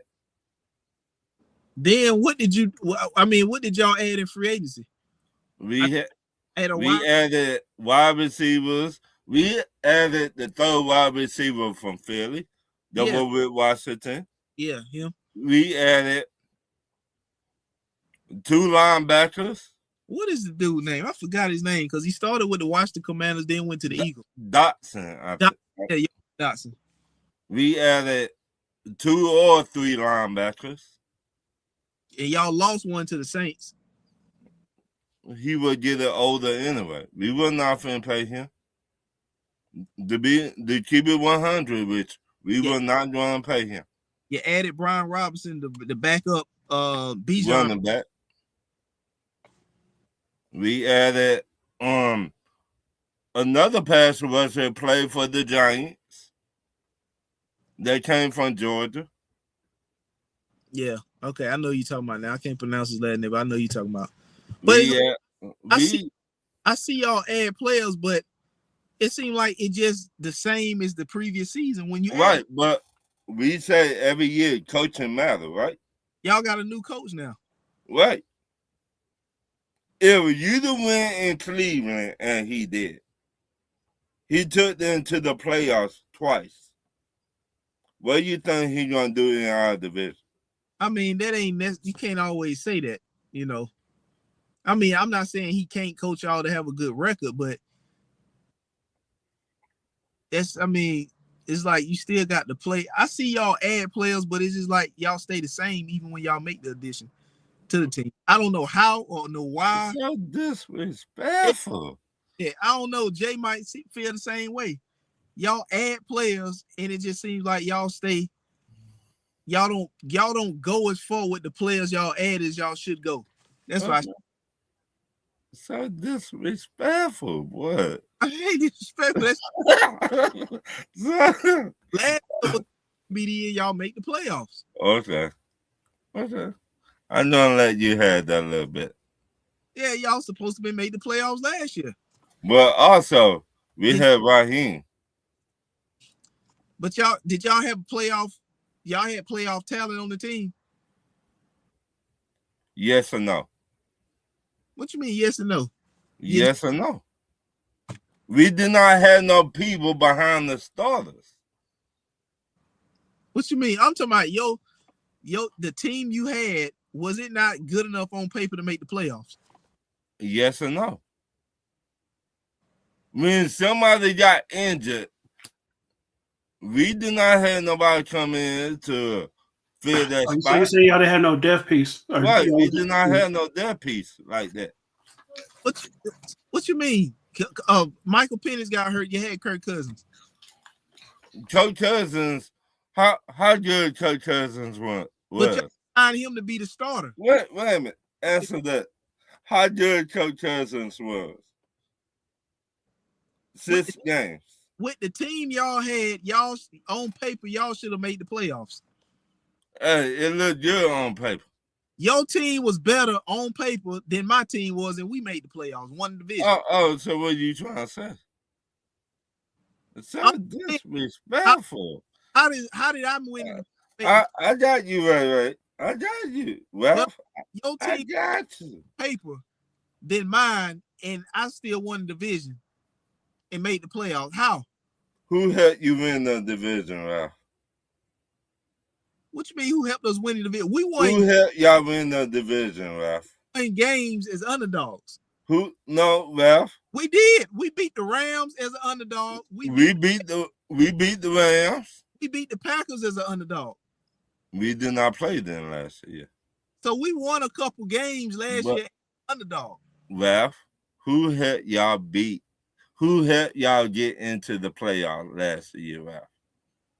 What you mean? Who helped us beat? Who helped us get in the playoffs? We did not help y'all get in the playoffs, Ralph. But whose fault is that? That's not my fault. Y'all team should have been in the playoffs. Wait, Ralph. Ralph, you know in truth, that's why you smiling like the Joker. That's my point I'm making. Y'all lost games to help somebody else get in the playoffs when y'all should have won the games because y'all had enough talent to win the game. But y'all had better coaching than us. Raheem was not no good coach. I've been saying that, player. Dave Canales had just came over there. He wasn't where he came from, Ralph. Dave Canales was in Tennessee as a coordinator, not Tennessee. Okay. What other team he came from, Ralph? Seattle. Okay. Do Seattle got good coaching, Ralph?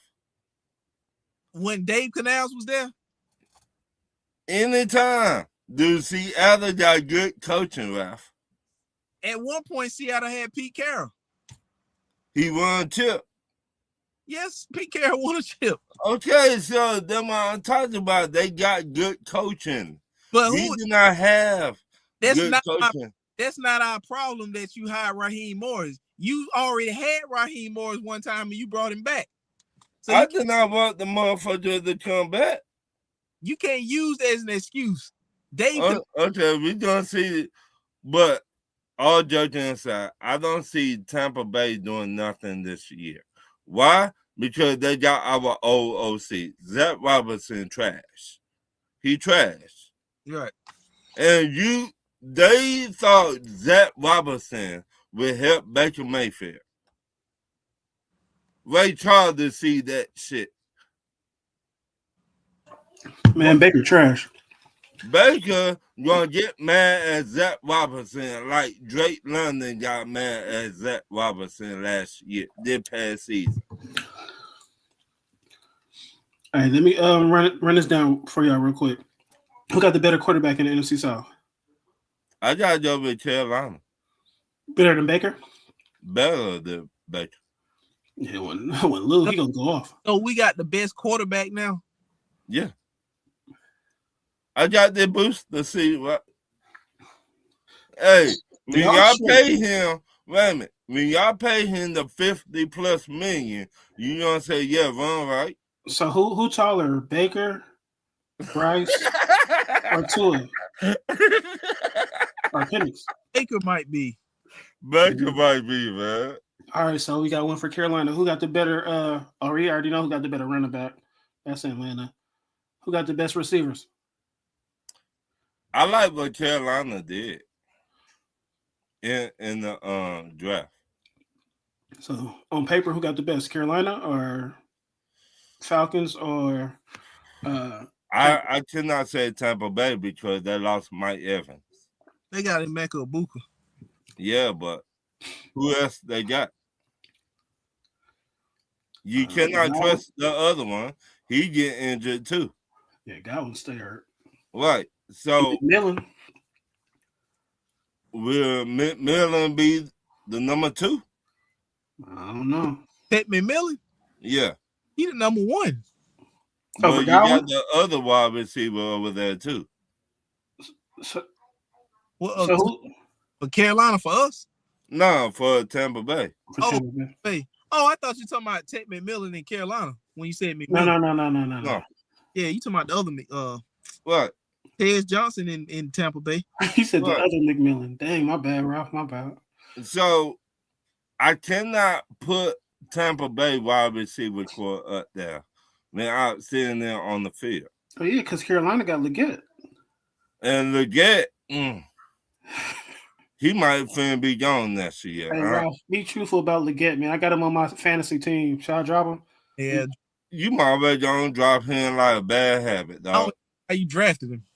You I might well thought he was gonna do something, man. shit. The only thing he gonna do make you mad, Josh. I got Bryce Young on my team. That's why I got him as my second quarterback.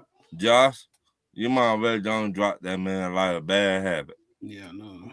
All right, so who you say, Ralph, for receivers? In division, Yeah, y'all division. based off of last season or right now? Yeah, just all on paper right now. Oh, I don't know. Including draft picks, all that. It's between Atlanta because they just did get Zachariah Branch, and us. Like I said, People sleep on Jalen Coker, but I forgot about Booker. I don't believe in the Saints wide receiver core.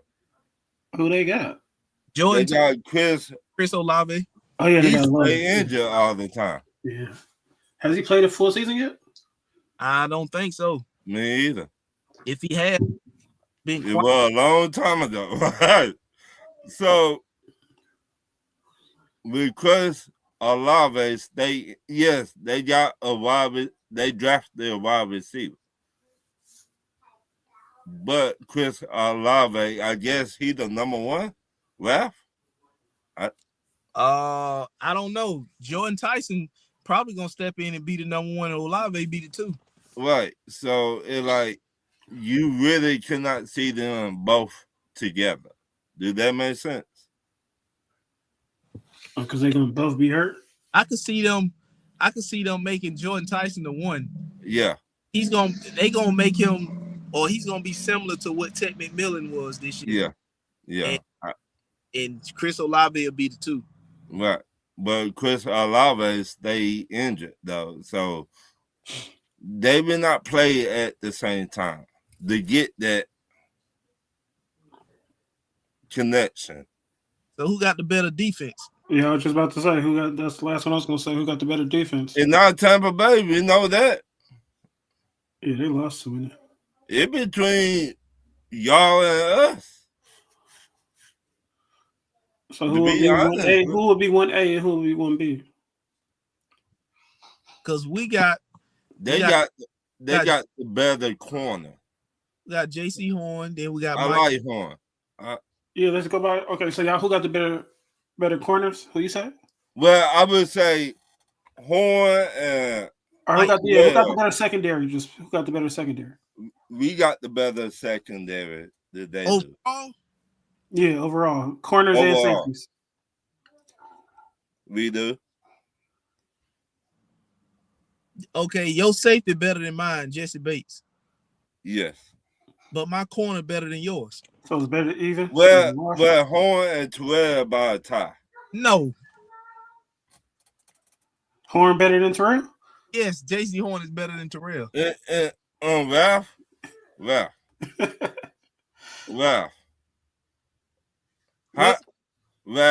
What are they rank? Ralph, how many times Horn been injured? We talking about now. Wait. Answer that. He talking about now. Answer that. Horn played the full season this past season. And Terrell already played the full season. He did, but what we saying is this past season, who was better? As of now, who's better? We don't know who gonna get hurt. So fully healthy, who's the best corner? JC. Who would you pick if you had to pick between the two, Ron? I go with Terrell.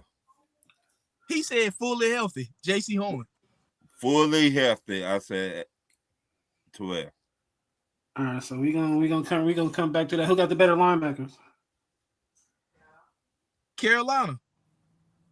We signed Devin Lloyd. And Phillips, right? And Phillips. You know who our linebackers is? I don't think y'all ready for this. Let them know, Ron. Jalen Warren.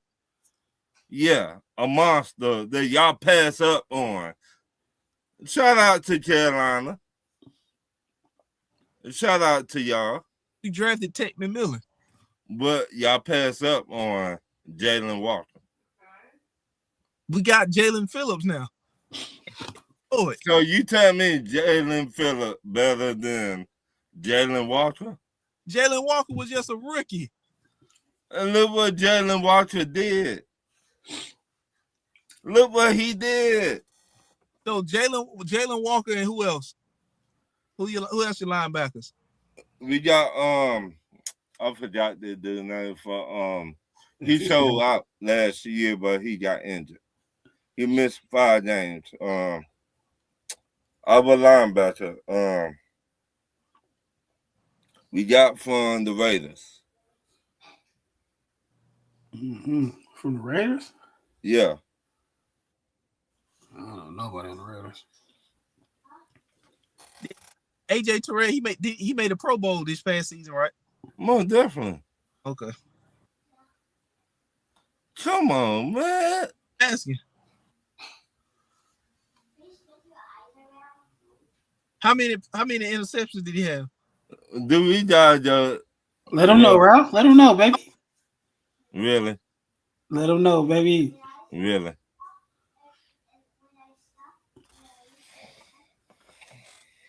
Asking. Really? How many interceptions, Ralph?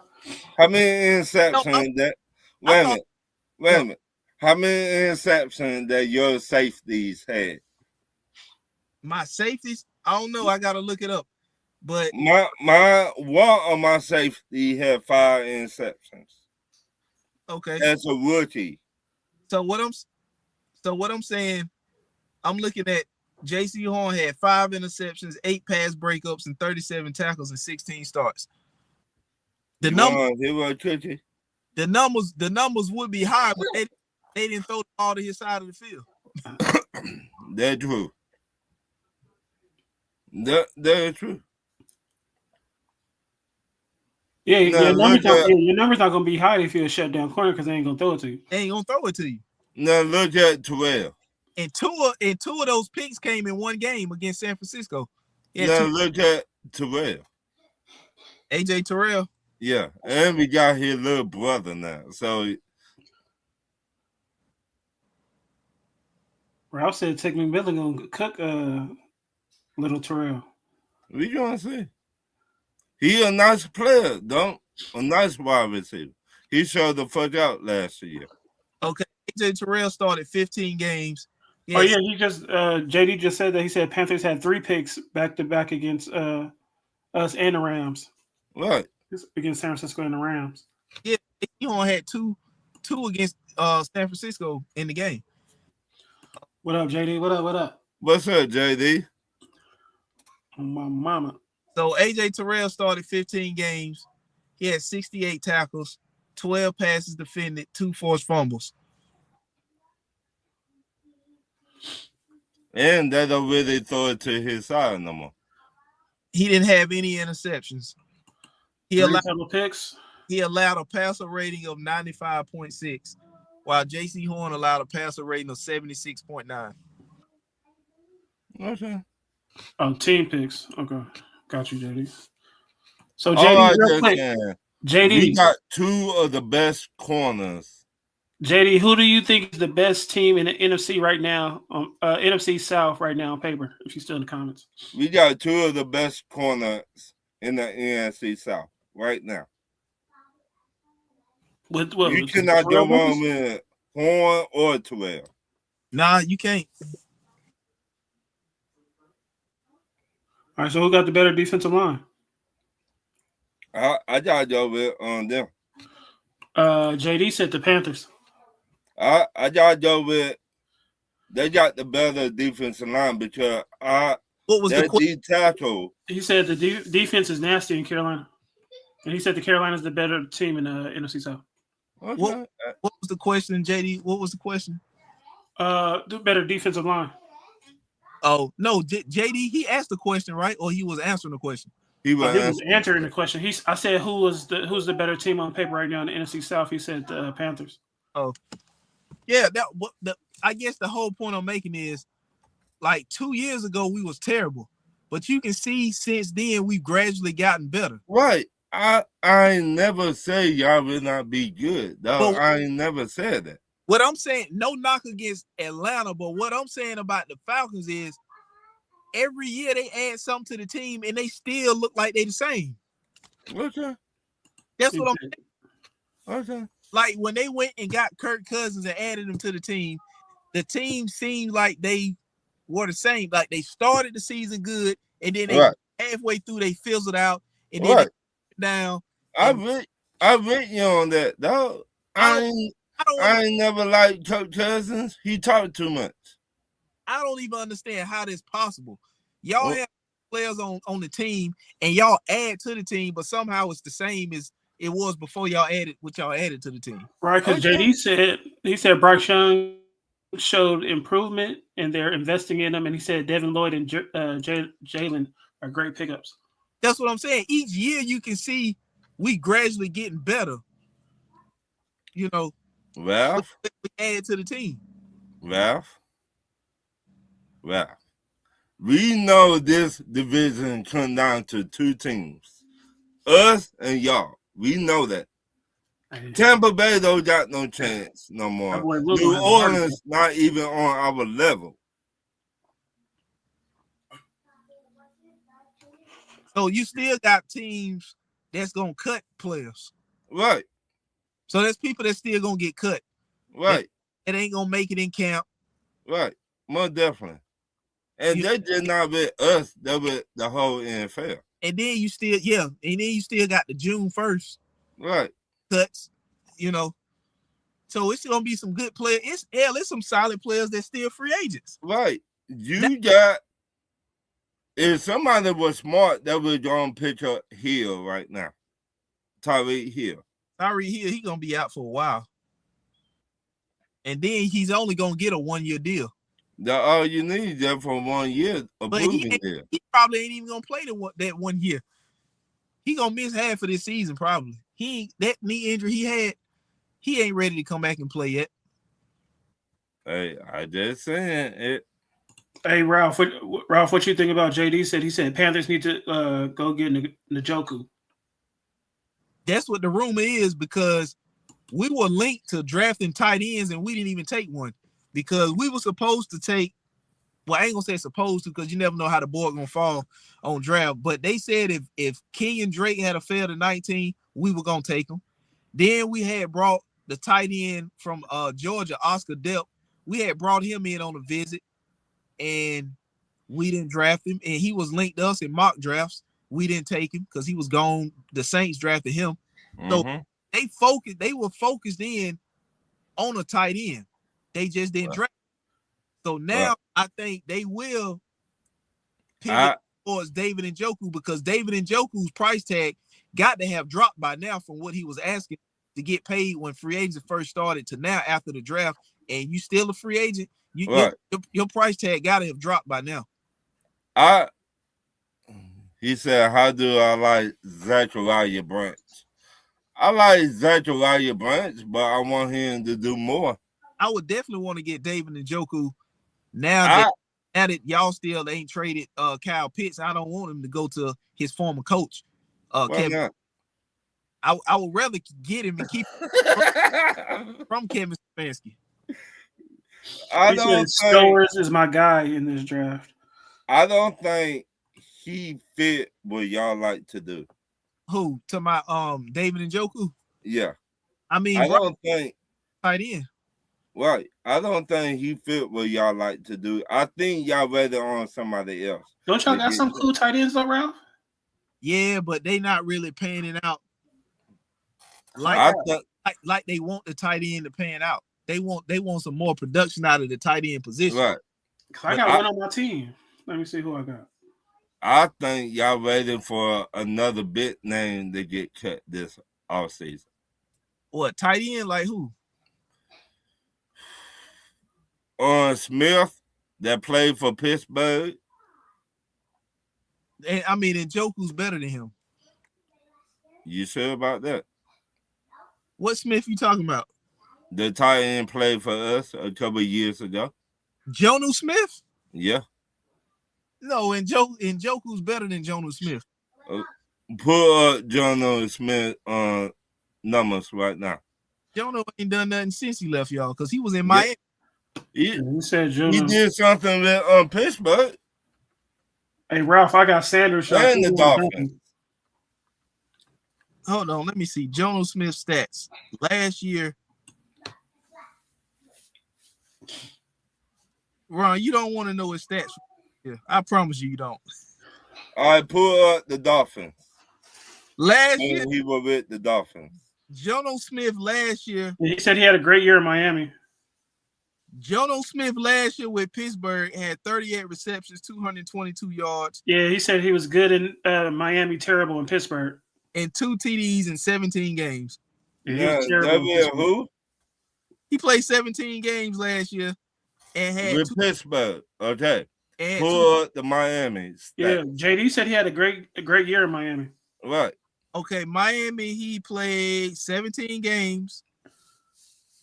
He had 884 yards, which was a career high, and 8 touchdowns. And that with Waddle and that with Tyreek.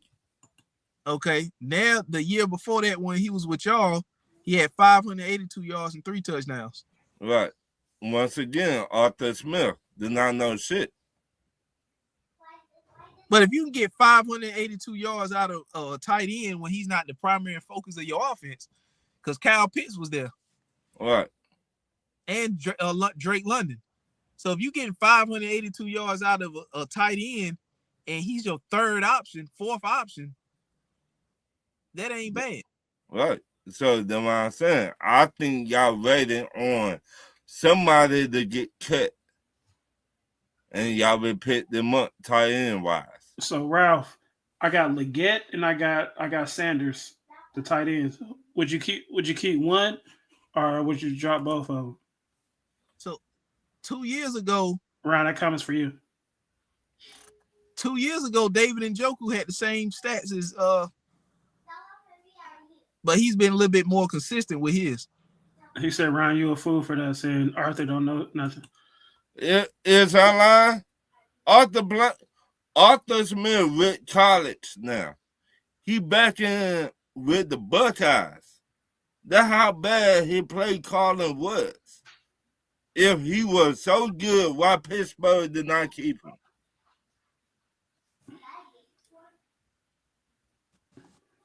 And Pittsburgh loved to run the ball. Where's Jono Smith now? Still in Pittsburgh? Pittsburgh or Miami, one there.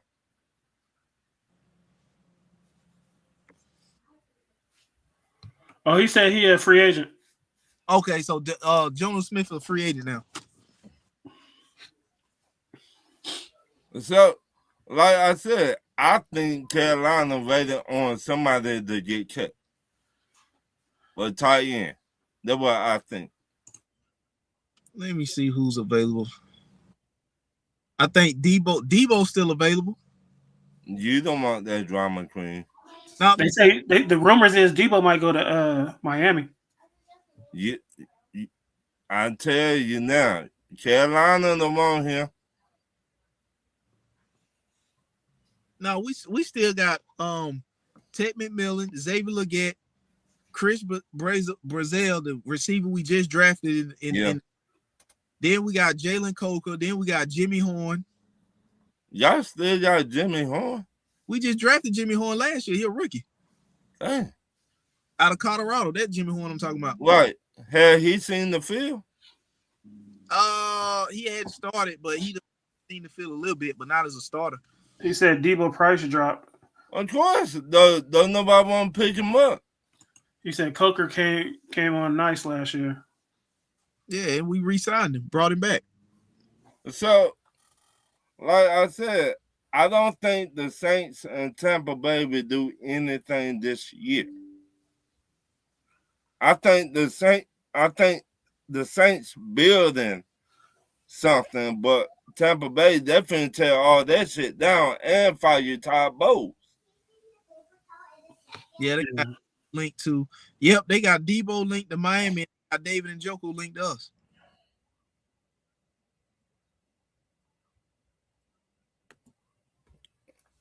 So I could see that tight end going to Tennessee or Carolina.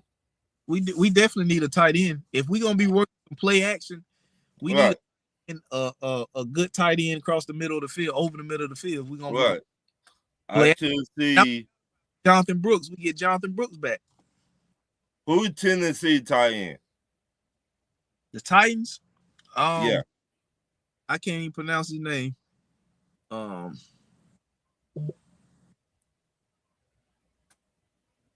gonna tell you. I just can't pronounce his name. I mean, you're right about that. Yeah, they've been all defense, but you lost the heartbeat of your team, Mike Evans, to the 49ers. Chig Okonkwo. Who? I can't pronounce his name. Who? But that's who it is. I mean, I just saying, I could see Tennessee picking up a tight end or Carolina. He said, "Yeah, that's why Bucks went on defense in the draft round." He said, You're "Gunnar right. Helm." He said, "This guy in Washington, bro." Yeah.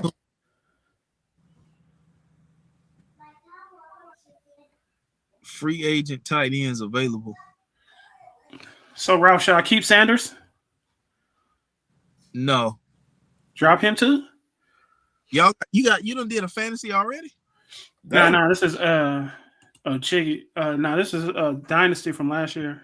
I Oh, picked him up. I wouldn't get no tight ends from Carolina.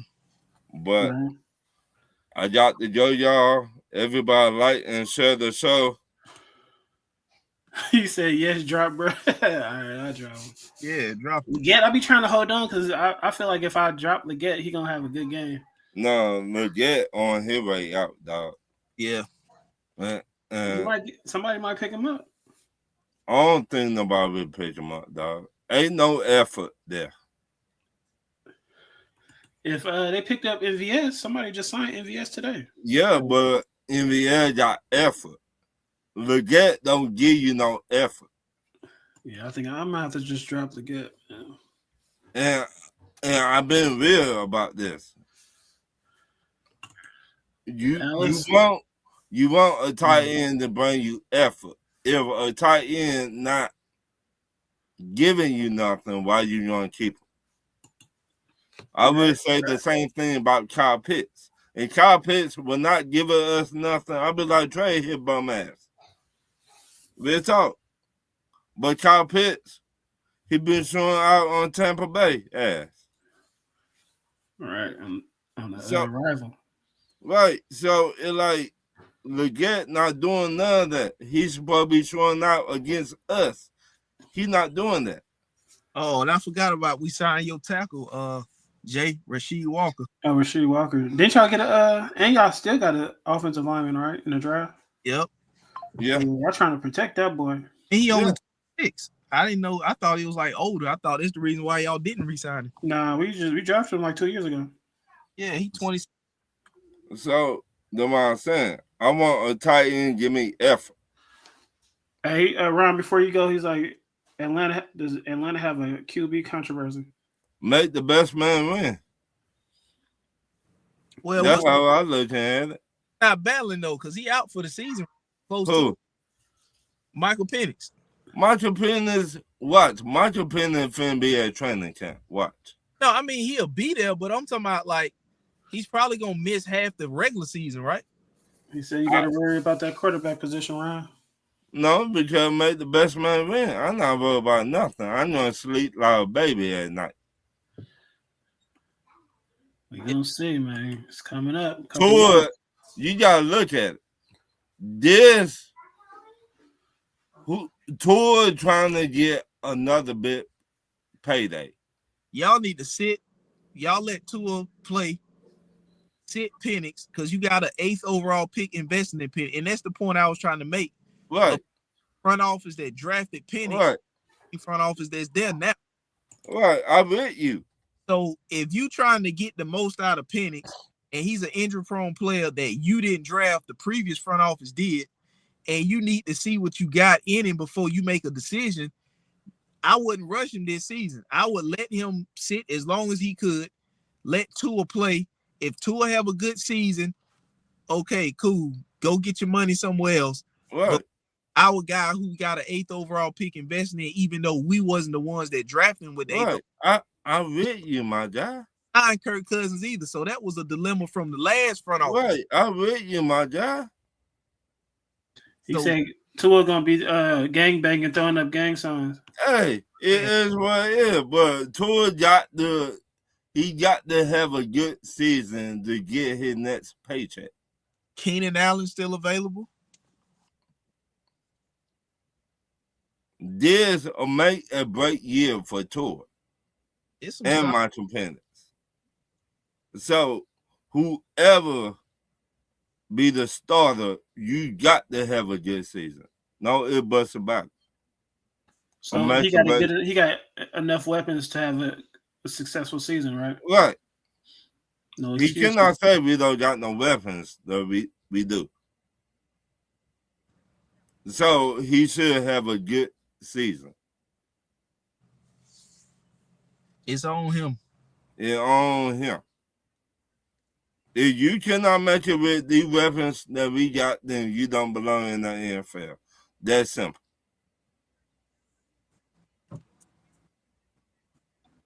Yeah, that's tough. Yeah, Orlando. Well, yeah, I mean, I don't know, bro. Y'all got to figure that. Cause who y'all got coming up to get paid? Is Drake London up for payday? Yes. Okay, so you got to pay him. You gonna pay Bijan? Yeah. We franchise tag Kyle Pitts. I think we gonna pay him. You said who? Kyle Pitts. We franchise tag. So you got Pitts to pay. You got Bijan that you gonna have to pay. You got Drake London you're gonna have to pay. Now look how much money we finna have next year. Y'all really fucked up then. When is Jesse Bates gonna be available? I think we're gonna trade Jesse Bates. When, this season? Yeah. Like at the deadline or Yeah. after? Yeah. Because when his contract, this is 3rd year in Atlanta, right? 4th. This season coming up will be his 4th year in Atlanta. Yeah. Damn. So he JD said he think Bijan gonna have a combined combined yards of 2,300. So 2,300 yards combined. What? You my guy. So is he gonna have 1,000 receiving? Yeah, he said Niners trading for Bates. But we will not trade with y'all whatsoever. You should already know that. And you and my guy. But why are y'all trading Bates though? Because I think, once again, we trying to get younger. That's what I really think. All joking aside.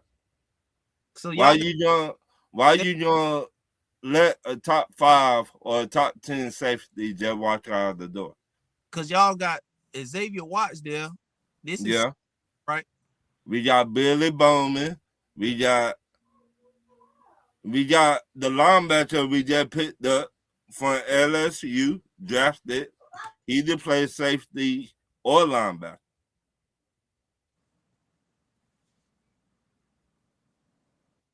Man, that's crazy. Damn, Jesse Bates gone off the back end. I mean, I like Jesse Bates. Ralph licking his chops, man. I do too. I like Jesse Bates. That's why I'm trying to figure why y'all want to trade him. I don't want to trade him. Hey, JD said he got a 3rd round pick ready for you for Bates. No, you gotta give me a second, player. I finna get in y'all pockets. The 49ers, yeah. I finna get in y'all pockets. Just because that Shanahan shit. Yeah. And you think you slick and you my guy. He said he got a 3rd round pick for you. No. No. Hey, JD know he my job, but that Shanahan, I don't like your head coach. So, yeah, we got to get in those pockets. Give me two draft picks.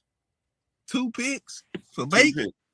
He said he gonna make that call. That small change for him, man. All right, we gonna see how we gonna see. So what you getting 2 threes? No, you better give me 2 twos. 2 twos for Jesse Bates? Hell yeah, Jesse Bates in the top 5 safety. What are we talking about? I'm not calling y'all asking about him. I'm calling y'all because y'all gonna get rid of him anyway. Well, yeah, I know you want. You think you slip?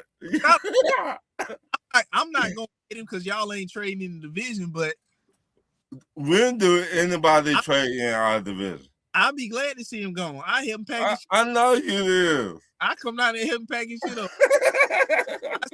I truck down there to help him package shit. I'll be glad to see him go. But he ain't coming to us because y'all ain't trading in the division. But when do anybody trade in our division? Why don't you take the 3rd rounder from San Francisco? What's wrong with that?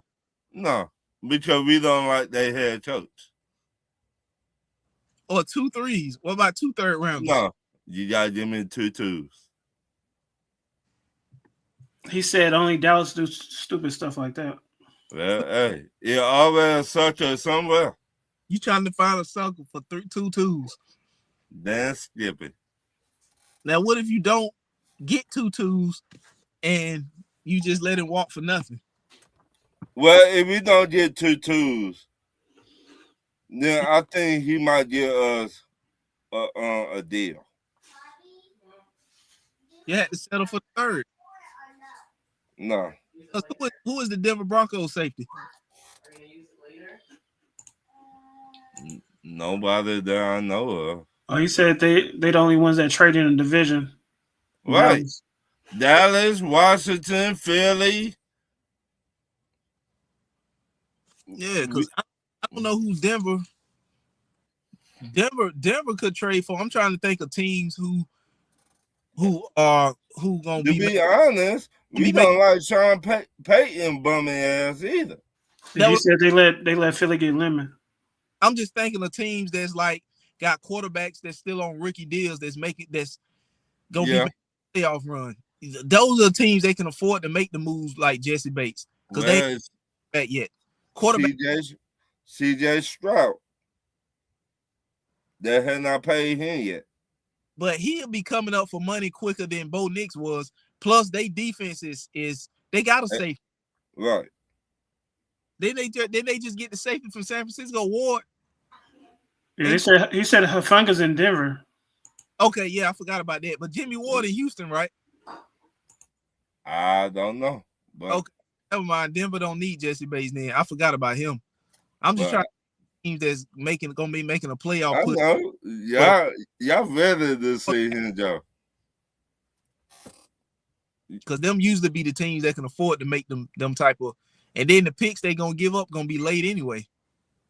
Who said it's gonna be late? If you make the playoffs, your pick's gonna be late. You think you slipped, boy? Like Denver, a team like Denver, if they give you a 3rd, it's gonna be to be honest, damn near like a 4th. Do you think Denver gonna make it to the playoff this year? The Denver Broncos? Yeah. Yeah. I think Denver gonna win the division. Yeah, I think Denver gonna make the playoffs. They added Waddle. They didn't lose much on, overall they didn't lose much. Okay. But I'll talk to y'all later. Y'all have a blessed night. Like and share the show. All right. Yes, sir. Y'all be easy. Man, we'll be back. You think you slipped, Ralph? You really think you slipped, my boy? When the season starts, we're gonna revisit this. Yeah, we're gonna revisit this, my boy. You think you slipped? I got you. Yeah, we're gonna revisit this when the season starts. I got you. Just wait. Just right, my boy. Just right. I ain't trying to be slick. I'm just saying. You think you slipped. All right, JD. See you tomorrow, bro. All right, JD, my job. All right, y'all be easy. All right.